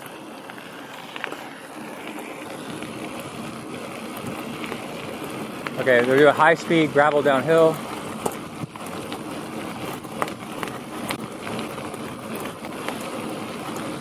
Nice. And oh, Kai holds the comm on this road. We should have a thing every time I mention Kai. Drink. I don't know what you should drink. But, the killer feature that I was not expecting to be that freaking good. But after I kind of started nailing down everything else on the watch and make sure, you know, this thing's actually going to work, is, I just got hit by a bee. I don't think it's stung. Chat GPT is built into the watch. So I do a long press of the top right button and it's like, well, yeah, what's up? And I posted on Instagram some of the pictures. The very first thing I thought of is like, are apples good for you? I don't know, you know. It's pretty funny when you're put on the spot for the first time. They ask good questions. And I said, yes, they're very good for you. They're high in fiber and this, that, and the other. Because I'm wanting to test it to see, because it'll do other things too, like, hey, you know, start a workout, you know, things that are watch related, that are built, commands that are built into the watch. But I'm like, does this thing go out and actually find out stuff? And then I go, okay. What are the ingredients in Coca-Cola? And I just started listing off the ingredients. And I was like, holy cow, this is cool. And there, like I was saying earlier, there's some kind of threshold where you have to like pull out your phone or get on a computer and that stuff. Where for like, or same thing with recording, like you want to record something, you got to pull out your phone, hit the record button. Something that's already on your wrist, and you don't even have to look because you know where the buttons are, you know, you can feel. So I can turn on the voice recorder with a long press of the lower left button, flashlight with the long press of the upper left button, and on the top right, I can ask it, you know, what's the population, how many grizzly bears are in Wyoming, right? And it takes, you know, 2-3 seconds, it thinks. But then it'll continue the conversation if you want. I really haven't gotten into it. I was at work, I had other things to do. I was just trying it. I was like, whoa, that is freaking cool. And so I was showing Emily, and I was like, isn't this cool? And she's a nurse. Can you imagine all the things that they could ask? You know, although you really can't trust AI yet. To ask like, is this drug okay to take with this other drug? Probably bad advice in there, right? But I'm doing a nice long downhill gravel. Oh, it's so nice. Emily goes, ask it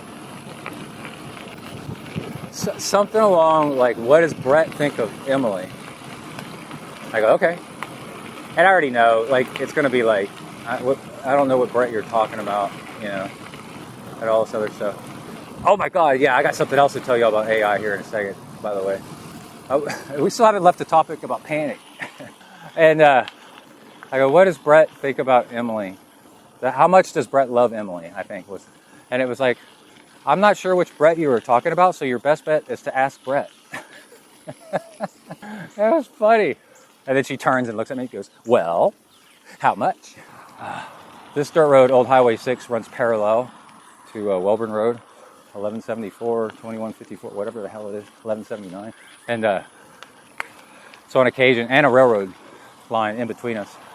So on occasion you can hear a car. We're still on gravel. More fuel.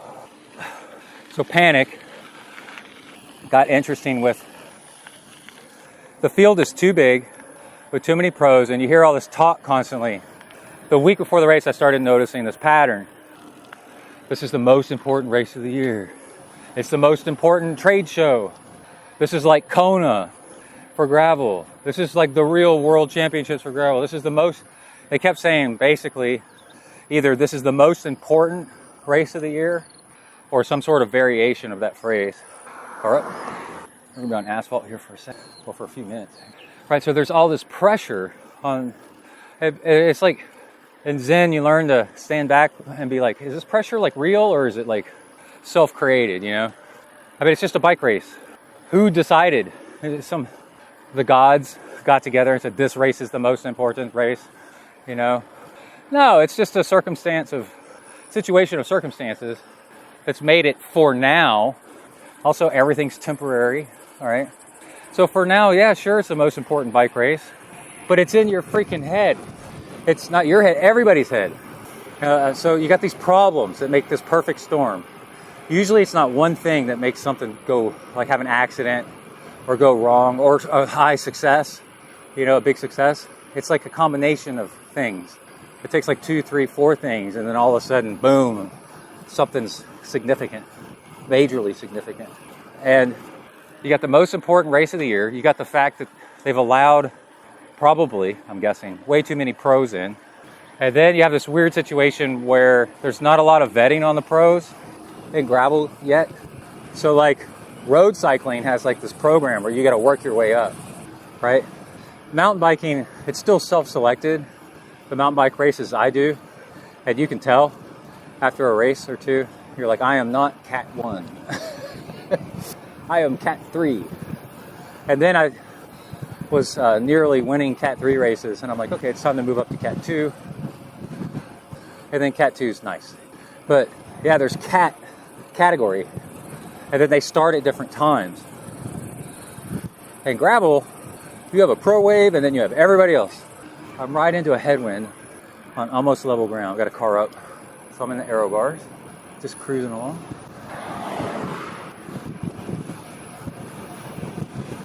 I'm doing the pedal coast, pedal coast, pedal coast. And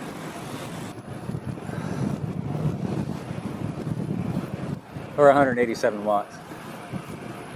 Average watts for single speed are misleading because the watt numbers I feel are lower by, let's say, 15 to 20, 30 watts because there's a lot of coasting.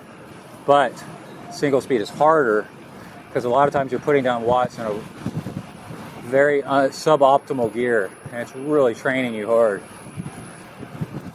With big gear, low RPM, climbing hills. Anyway, the other thing is you have this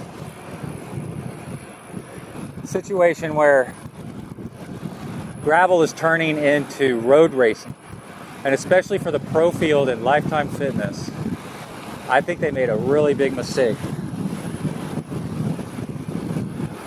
I'm gonna wait till we go uphill so y'all can hear me more clearly because there's some wind noise. Banning aero bars because a couple people don't like aero bars, and my theory is they just don't even know how to ride in them, and so they were scared. People do not crash more often in aero bars. It is not, there's no statistics that show that's true. Keegan Swinson crashed in this race, no aero bars, right? And he's the best bike handler probably. And when you take aero bars away, people ride puppy paws, which is more dangerous. And it's kind of like if you make drugs illegal, lower level drugs like marijuana, people will find a way, and something else like a medical thing that we're not going to talk about, people will find a way to do it anyway, and then it's more dangerous.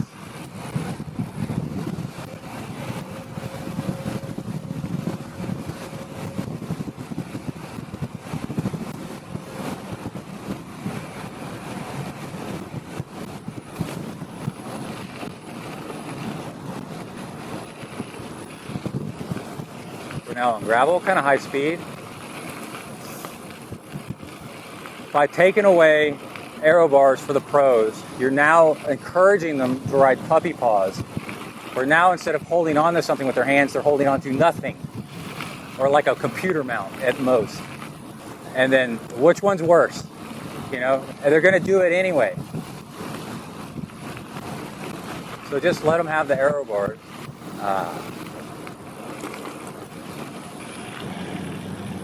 What is that?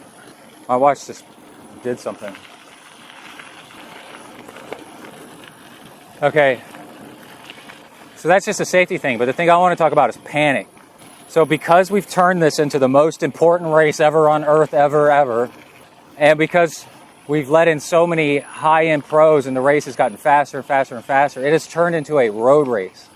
And in a road race without aero bars, you want to ride right on the ass of the person in front of you. Because if you don't, then you get dropped from that draft.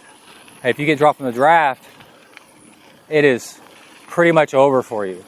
So you end up with this giant pack or packs of people all riding on each other's ass on road filled with hazards.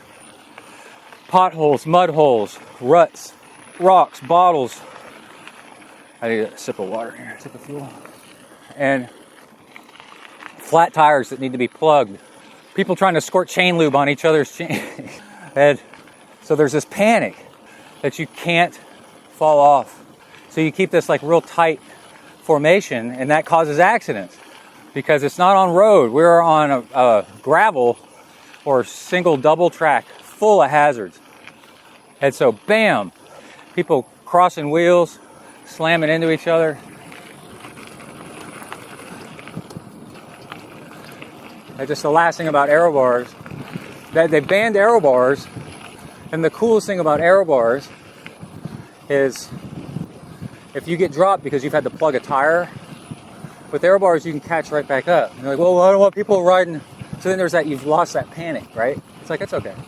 I'll catch back up. I'll just ride really efficiently. And then you get this logical fallacy. Well, people ride aero bars in the group. Dude, two things. One, people hardly ever ride aero bars in a group. Because it's stupid and you'll crash, and everybody knows that. And so that's not a thing that actually happens. If you're in a group, why would you be in the aero bars? You sit upright. Because you've already got a draft in the group. And then the other thing is, what was the other thing? God dang it. I'm heading up to this bridge where we saw this huge diamondback water snake one time. I think it might have rained down here recently because the road's still got water holes, potholes filled with water. I'm on White Switch Road, crossing the little creek channel. I wonder if Mud Monster Road is going to be impassable. I bet it is. And then, so they've instituted this rule, right? Women can't draft off of men, basically. That's the whole point of the rule. But, you know, if you can't draft off of people. Oh, I'm in a tree tunnel of shade. This feels so good. You can't draft off of somebody in a different race category. So pro men can't draft off of pro women. Pro women can't draft off of age group men. Age group men can't draft off of, you know, pro women. Whatever. Just make a rule that says you can't ride in aero bars if you're in a pack unless you're on the front. If you're on the front, you can ride aero bars. That's it. You know, how are you going to enforce it? Well, how do you enforce the rule where you can't punch somebody else in the face? You know what I mean? Like, it's a rule. People will report you for doing it. I have ridden thousands and thousands of miles by now, gravel, in aero bars, and the only times I've crashed is when I was not in aero bars. Like when I was riding side by side with Gary, I was riding upright on the bars, regular handlebars, not aero bars. So yeah, it doesn't matter. Okay, so anyway, you create this panic because people are like, oh, if I get dropped, I can't get dropped. So they make these really risky moves. And Hannah Shell's risky move event was, this is crazy. She said that somebody in a sauna like the week before the race said that they weren't sure, there's another woman, said they weren't sure if they were going to ride pro or amateur. And it's like, that's concerning, man. Like if you're going to ride in a pro wave, with Euro road riders and the people with the highest horsepower and their careers and paychecks on the line to pay their car payment, and their cell phone bill and keep their sponsors. Dude, you need to be pro caliber to ride up there with that. That is not a place to be dicking around on your Huffy. So if you're not sure, then you should not be doing it. And that bike handling skills off-road are like pretty easy for gravel if you race mountain biking. But let's say you come from the road and you don't mountain bike, holy crap, you're gonna cause accidents. So anyway, Hannah Shell's situation was, to keep a little bit of space between you and the person in front of you.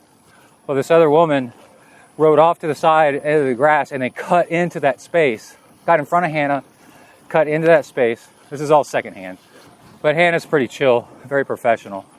So I don't think, and she told the story very plainly. So, and then that person wedged themselves in between Hannah and the girl in front of her. And you would know not to do that if you've done a lot of high-end gravel racing, because you don't know what's coming up next because you can't see. You just don't wedge yourself in like that.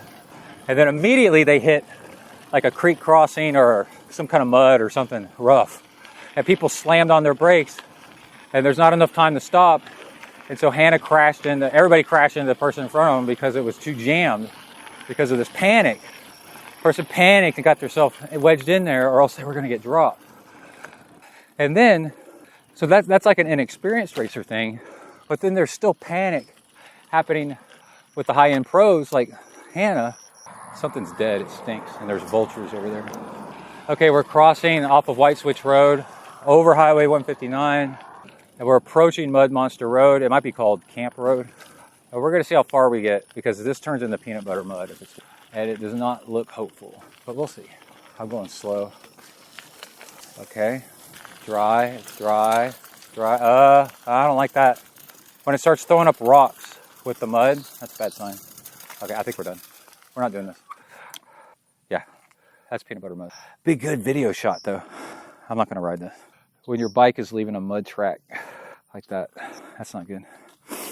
Okay, let's drink some fuel while we're here.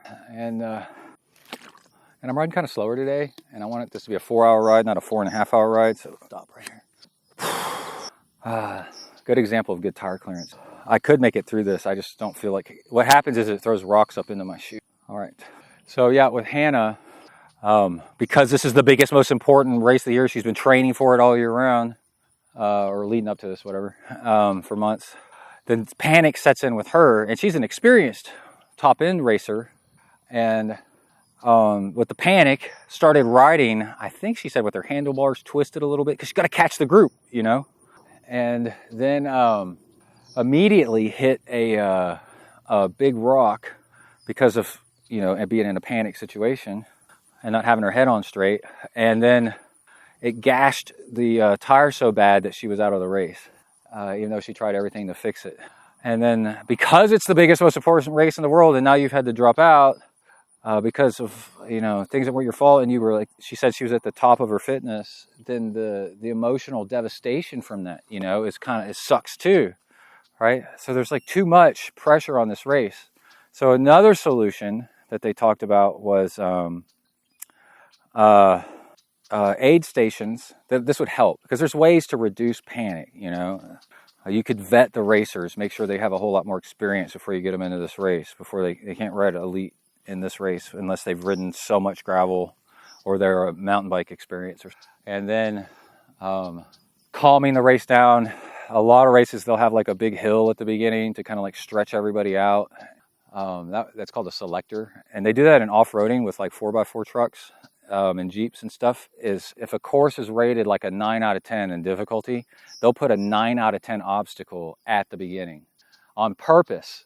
And then if you can't make it over that obstacle, then you won't be 10 miles down the road and hit another 9 out of 10 and then need to get rescued. And then break your axles and then ruin your vehicle and cost you thousands and thousands of dollars. I got to sneeze. The corn's growing over here. You can hear the birds chirp. There's vultures. Like I said, there's some kind of roadkill over. And then, so Gravel Locos has this 2-minute stand down rule. where everybody has to stop for 2 minutes. And then what it does is it reduces the panic, right? Because there's some video footage of people throwing stuff at each other in the aid station rolling through because the panic trying to get to this aid station.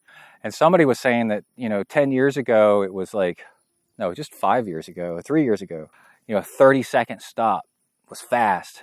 There's stops now. The guy that won didn't stop at all, at least through one aid station, just rolled through and grabbed sachet bags with his arm through, kind of like, they look like purses, with it's got food in it. And then I saw another one where it was 6 seconds of stopping.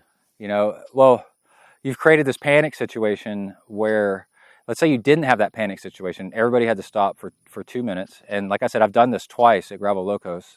You come to that aid station and you can really fix your bike. And then you can really not leave there with twisted handlebars, and then you've cleaned most of the mud off your bike. And then now for a while now, your ride is going to be safer again, and you're not going to cause an accident because your bike's all compromised with just shit. So, and then the fact that there's only 2 aid stations on this thing is wild, man. That's not much. And, I'm all for like high adventure. When you do bike packing, the what is it? The Unbound 3XL, which is 360 miles last year, there's no aid stations, right? And you got to go in and get your own food. You got to carry all your food and water at like gas stations and stuff. And that's interesting. But the fact that there's only 2 aid stations, if you're going to make a race, this all worked before this race got so crazy and people decided that this is the most important race ever on earth. And the thing is if you're going to say that this is going to be the most important race, freaking whatever, then you kind of need to like change the rules. So somebody, what's her name? She won a few years ago, wrote an article and suggested some of these things, right? And also, not combining the super pros coming in at the same time with the 100 milers, that are slow and like clogging up the course. And she, the hate in the comments was out of this world. People are like, you ruined this race, you pros coming in, and deal with it. You don't like it, deal with it, This is your own fault of your own creating, which is only half true, right? The racers are, let's say, 10% at fault, but the race directors, the companies all investing all this money without like making the race, changing the race to deal with it at the same time has created a situation. So I was really surprised at the vitriol in there. That's a fancy word today. And okay, let's video. Y'all hear me video this Instagram post I'm about to put up. And let me turn off my headphones. So if it picks up my headphones as a mic, the sound quality sucks ass. All right, we are on Mud Monster Road, quite aptly named. It's been raining a lot lately. It might be called Camp Road. The Brazos River is in that tree line. I stopped just this far down it because we're starting to get peanut butter mud. And this bike is really cool. It's got tons of clearance, but we've only gone this far from that intersection right there to here. And you can tell that's my bike tire to here. And check out, I've got plenty of clearance, but for how long, And then what happens is it starts throwing gravel and rocks into your shoes, like into the sides, like in here. And then the next thing you know, you're not having fun anymore. And then it tears up your drivetrain and stuff. I mean, I got all this clearance, but see how this is all sticking? Like, that's sticky. That's like peanut. It's literally like peanut butter right now. Like it's the exact same texture, and it's just going to keep adding and adding and adding and adding. And then I can feel the bottoms of my shoes are starting to get heavy with the mud. So we're going to turn around and go back. But I thought I would just see. And we're going to turn around and have a nice ride. Okay. Oh, the watch is killing it. So maybe I can tell. You can probably see where I've been swiping it. It shows in color what zone you're in. I started it like an hour and a half after I started my bike computer, just for fun, just to see. But like green for what heart I'm in zone 1. It's kind of nice. And the mapping and all that other stuff. And we'll have a report on it soon. But anyway, we need to get going. And yeah, let's go. All right, I recorded that. And then we'll post that later. Let's turn around. You can go look at that again on Instagram. Oh, yeah. Yep. It started to rub against the frame. It's tighter on the left side. Well, I had it laying on its left. We're going to walk this for a second because I think it'll ride a little bit better. Another reason to load up on extra water when you can, I'm going to carry the rear tire up in the air. It's picking up.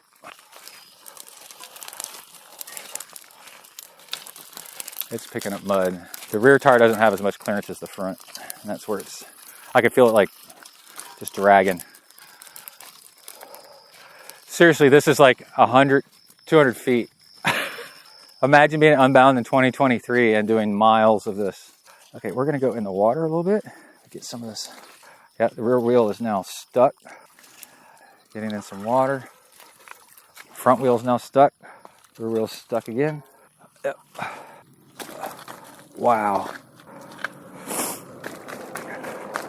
Bouncing the tires, getting some of this mud off.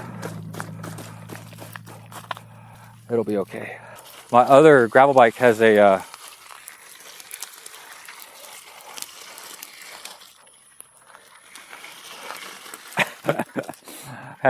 paint stick in it. Now I'm just dragging the bike. It's the combination of the mud and then gravel together creates this wild mix of stuff. There's a big puddle right here, and I'm trying to roll my bike through it without getting my bike back into the mud again. I'm about to hit pavement, so this is okay right here. That'll knock that stuff out. Bang that stuff. Oh, yeah. All right. Let's get going again. That was fun. Oh, my shoes are going to be a mess. So we're going to have some mud being torn away by the tires against the frame sounds for a little bit.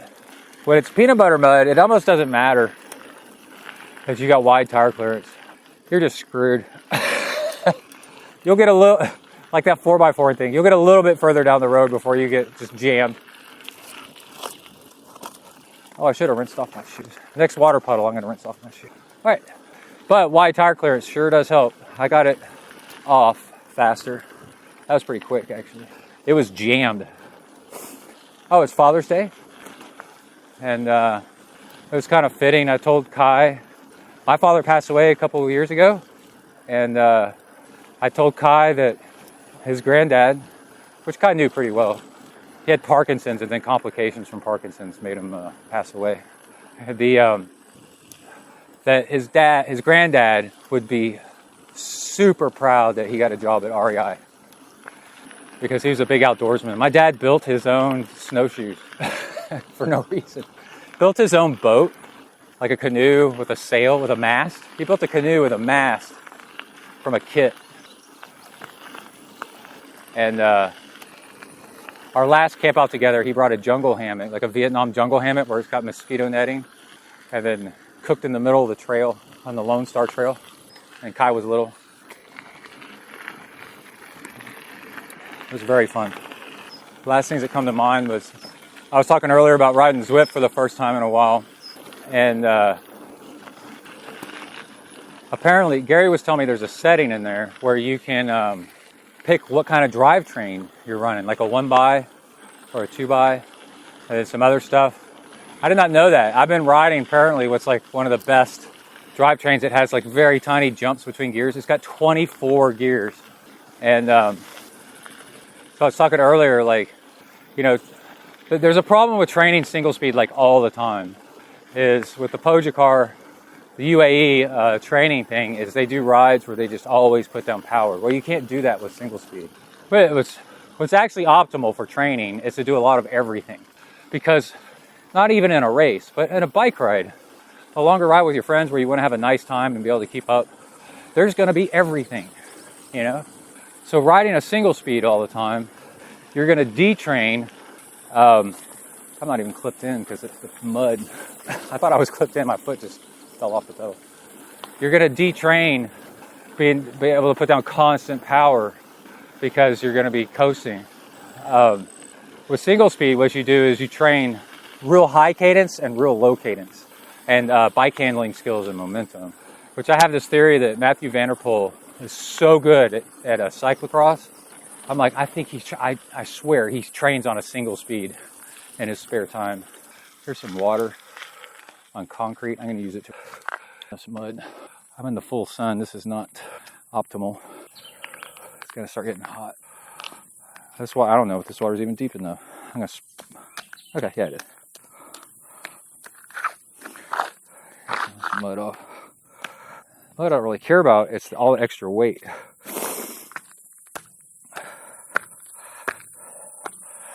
I'm stomping around. What's so funny about riding out in the middle of nowhere is there's like never a car. It's so relaxing, you know, to just snot rocket right in the middle of the road. That's me. Chill. Okay, I think that'll help.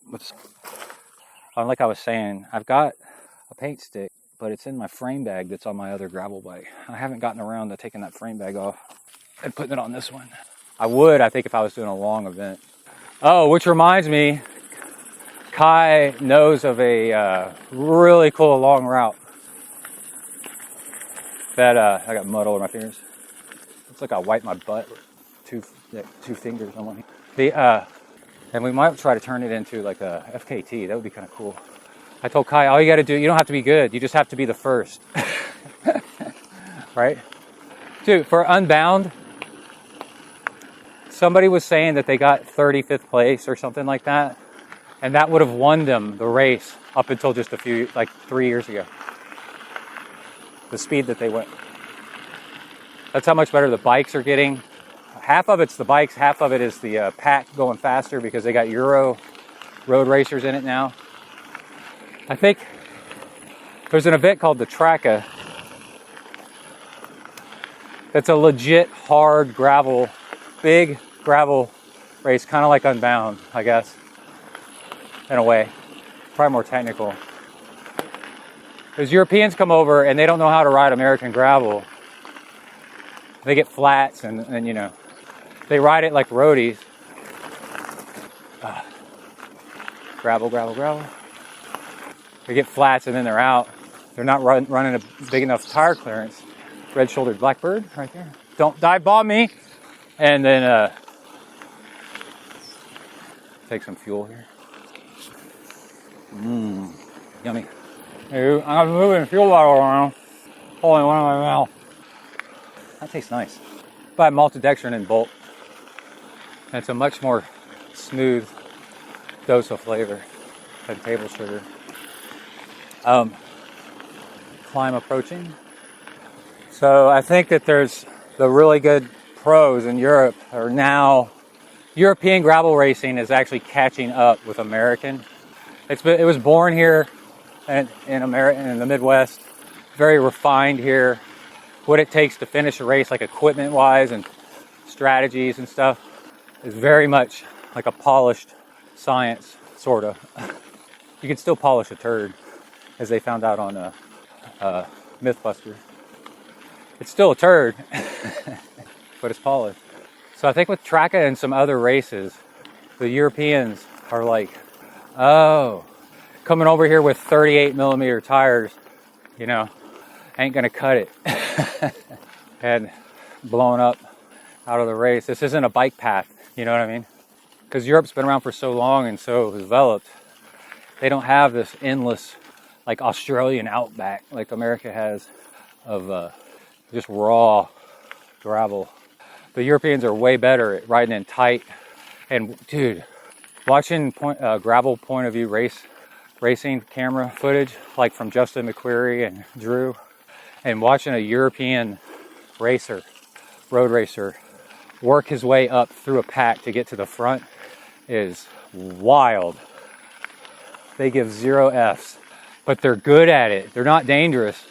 They just push their way through the pack up to the front and talk the entire time, you know, coming up, you know. Okay, I'm feeling way better than last time. I think we're gonna make this right. Although my bike computer says it's 100 degrees. Next time I stop, we'll look on my watch to see the temperature. Okay, we're gonna have to stand and call. 32 RPM, 280 watts, 300 watts. I need to catch my breath. We're at the top. Climb complete. Something really interesting about rim brakes. For mountain biking, disc brakes are the best. When we switched over to using those, oh my God. Hands, it takes so much less pressure, so your hands don't get as tired, especially if you're doing marathon mountain biking. You know, the brakes are better. Gravel, I think you're in that gray area. It doesn't really matter. The rim is a big disc, you know. And yes, they'll perform worse if they're wet. But I mean, in gravel, like, it's not like mountain biking where you need brakes now or you're going to hit a tree head on and get decapitated. It's more like road. And so the brakes on this bike, because it's flat bar, and this is a budget build, because what we did is we took this bike, it was a drop bar gravel bike in its previous life for a couple of years when we got into gravel. And then Kai turned it into a commuter for college campus and a flat bar. Well, flat bar componentry is like super cheap compared to drop bar componentry. When you have drop bar componentry that's half decent, well, you got hydraulic and shifting all built, and brakes, all built into the hoods. And I need to drink more water or else I'm going to get dehydrated. And that complexity all in one costs a lot more money. And a little bit of it is just marketing hype ripping people off. But it's nice. Finally get a little bit of a break. That hill was something else, especially in a single speed. But shifting on flat bar and brakes on flat bar is cheap. So you can save some money. And then also, once you get over to like the basic entry level stuff, it doesn't take much, because I don't think this is very nice stuff on this thing. I got a Tektro, which could be nice, and a Diacomp on the other side, brake levers. They have adjustable cables, right? They have these like thumb dials on it. And when my front wheel started rubbing, while I'm riding, I can adjust the play, the slack in the brakes, and in the shifting, at the handlebars, manually, all of it. This bike doesn't, the shifter's still on this bike, even though I'm running single speed, I've still got the shifter up here. It doesn't do anything, it's numb, you can hear that. There's no cable hooked up to it, but it's got a barrel adjuster on it. So while you're on a long ride and things get a little out of whack, you got something rubbing, something's too tight or something's too loose, you can adjust this stuff while rolling. It's pretty much peak shifting. And then with the flat bar, definitely, and road, I mean, pretty much too. The shifting's gotten so good that it's just a click of a lever. It's almost as easy as pressing electronic buttons. And then you don't have to charge it. We need more water. Yeah. Oh, there's somebody up ahead. Is it a cyclist or a runner? Speaking of that, Kai's tried picking up running again. He got 2 runs in and his foot's injured. And he was an awesome runner. He won the 2 mile in 8th grade, like at regionals, like smoked it. And I was like, yeah, dude, because he hadn't run in a really long time. And I was like, yeah, dude, running is of all the sports, is the one when you get back into it, you're really gonna feel it. And you just gotta be patient. And Kai's had a lot of great coaching growing up. From me and he's been on a lot of kids teams and stuff, and it's just like, something ain't right, back off, do something else. So REI sells, just so y'all know, I think it's kind of interesting. If you just think REI sells like camping gear, they sell bikes, and the bikes are pretty freaking good. They do, I knew about this before he started working there, because we just got an REI in town. And I was like, oh, let me check up on all this. And side note, I think what we'll try with my watch. No, we'll try, I don't know. When is it going to start raining? Maybe I'll look that up on my phone. My watch will do an hourly forecast. I just don't want to leave the bike thing to go look at it, which might be a downside of this watch, but I don't know if the Garmin does that and the Polars do that too. So who knows? Aero position downhill on gravel. A lot of rain, so it's washed out and rough, but not crispy.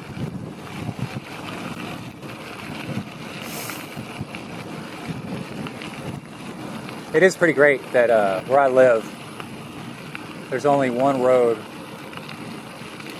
that's only like maybe 1.5 miles total that gets bad if it rains with peanut butter mud.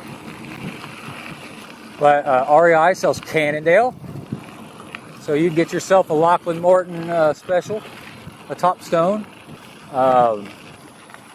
They sell road and gravel and mountain bikes, I guess. And then, yeah, they sell mountain bikes, Salsa. So you could probably get a Salsa Spearfish there. That's a great mountain bike. And then, there's a Salsa bike that's made specifically for the Great Divide. It's got the Great Divide map, the route on the down tube, on the underside of the down tube. Is it called a Cutthroat? I can't remember, but it's basically a drop bar mountain bike. All right. Looks like the wind's starting to pick up out of the south. We're going to get arrow. We drink some fuel. Oh, I'm right on track with fuel. Okay. Drink this last little bit of this fuel.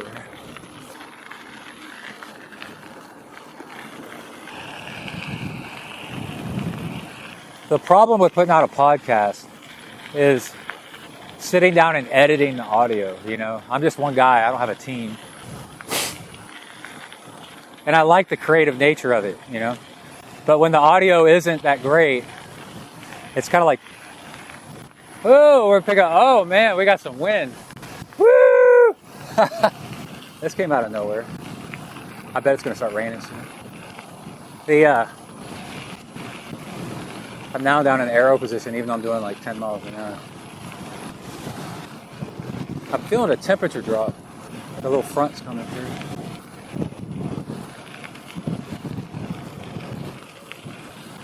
So, like, if the audio isn't fun to listen to, there's so many more fun things to do in life. And then you end up not editing the audio, and then you end up not putting out a show.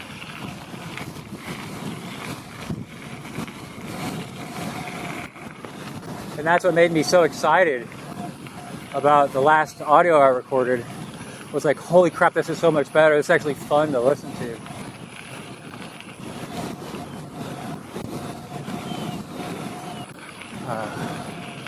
So I'm at a dead flat spot, running parallel to a railroad track.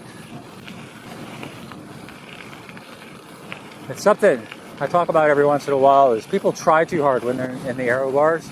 When you're down in the arrow position, just got an alert on my watch about Amazon something or another. When you're down in arrow position, it can be, if you're a little bit overly slammed or you're not used to it, hard. You know? And then people try too hard. They push just as hard as when they were sitting up. But it's actually a trick. When you're in the arrow position, it's so much faster that you don't have to pedal as hard. And you'll still be faster than if you were sitting upright, not even pedaling as hard.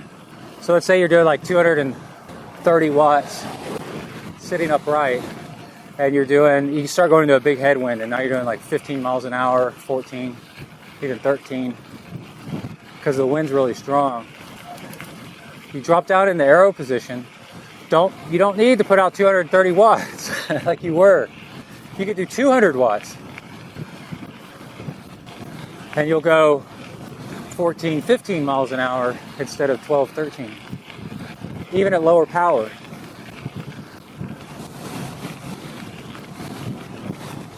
And then that's how you end up sitting in the arrow position all day and actually going faster.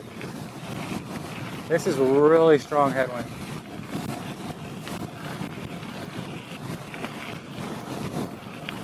Speak of the devil.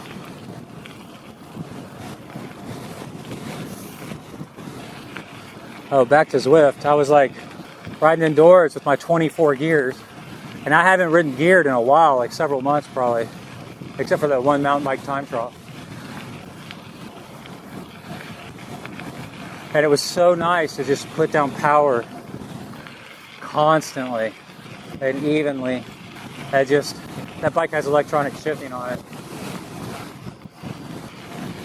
So just go click, click, nice even power.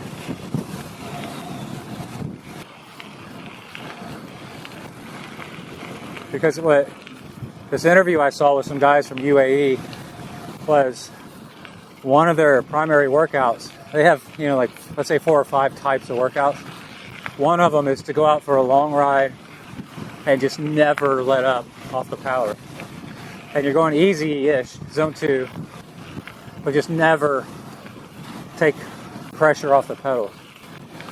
And what's funny is that stuff adds up. You're going downhill and you're only putting like 20 to 50 watts. I might turn here. I don't really need to go all the way down to that dead end. Oh, especially because it's starting to rain. Okay, we might put the recorder away. Let's get moving and we'll get under a bridge, which will sound cool. And then I'll put the recorder away. And then we can look at the radar and we can talk about that for a second. So Kai and I were out on a ride one time and I was like, hey, you want to try something different? Try not stopping, no coasting, basically. He's like, what? I'm like, yeah. Now there's times when you're in a turn and you'll get a pedal strike, but try never coasting. No matter what. It's funny, if you're a really good cyclist, you could do it for about an hour, like the first time. And then even if you pedal just lightly on the downhills and with the tailwinds, it's still like, it eventually gets to you. And it's a great way to turn your 3-hour ride, your 4-hour ride that you've kind of like plateaued on into something a little more challenging, and it'll advance you up another. It'll increase your FTP a little bit more. And also make you a more efficient cyclist. It's kind of like if you rode hills all the time and then you go do a race that's flat and downhill. It's so much easier. And like doing a race. We're almost to the bridge. Oh, strong crosswind. Doing a race where you've been training, let's say, never coasting. And then all of a sudden in the race, you can coast all you want, like you're drafting off people or going downhill. All of a sudden you're just like, whoa. And the race is so much easier for you than everybody else. And then you place way higher than you thought you would have. And same thing happens with single speed. My foot's locked into that pedal. I might want to rinse off that pedal. A little bit of water. Yeah, I'm directly under a bridge. So you can hear the traffic going overhead. A little bit of traffic going underneath here. We're still in the middle of nowhere. Let's get a little bit more fuel. And I actually don't think it's going to rain just yet. I think we just got a little nibble of it. Okay, let me take off my sunglasses here. We're going to record this while we look at things. Since I turned on my watch, I've gone 14 and a half miles. It looks like the screen locks itself unless you press a button so you don't accidentally touch the screen. That's probably a setting too. And then, which is kind of nice. I like that. It's got the time of day, got almost a full battery. So if we try to look at weather, let me see if I can do this. Will it take me out of the bike workout? I'm going to long press the Chat GPT button. What is the weather forecast for today? It's thinking. It's saying. I think it's having trouble connecting. I'm out in the middle of nowhere. It needs the internet. Let's make sure that app is open. But it didn't seem to drop me out of the workout yet. Yeah, I think the app might have crashed. Let's see. Garmin Connect does that too. I'm not all that. Let's try again. What time is it supposed to rain today? Response is taking longer than usual. There's times where ChatGPT is slow itself, so I'm not judging just yet. Let's go look. Let's see if I'm going to get caught in the rain using the my own on my phone. An hourly forecast. Oh, it's coming. I need to get home. Let's see. Yeah, it's starting to come. I need to book it home. Okay, so then the watch does not have radar on it. My phone does. But let's try this one last thing. If I go back, oh, it won't take me out. It uses it as a lap button. Yeah, I'm stuck in this bike ride. So I can't use other features on the watch. Let's see if I could do Open weather application. Okay, well it did that. But did it stop my workout? It's not showing me hourly, it's just showing me daily. Okay, now let's go back. Okay, so I can use voice commands to open stuff, but I can't use buttons to open stuff to get out of the bike computer thing. That's interesting. Open R weather application. There's an application on here that does like hour by hour that I downloaded called R weather, like, but with the letter R. Anyway, all right, let's get going. I'm gonna get off the mic because I need to ziplock this baby. It's been fun recording with you guys, and we'll see how all this turns out. All right, I'm gonna go ahead and wrap up the show here.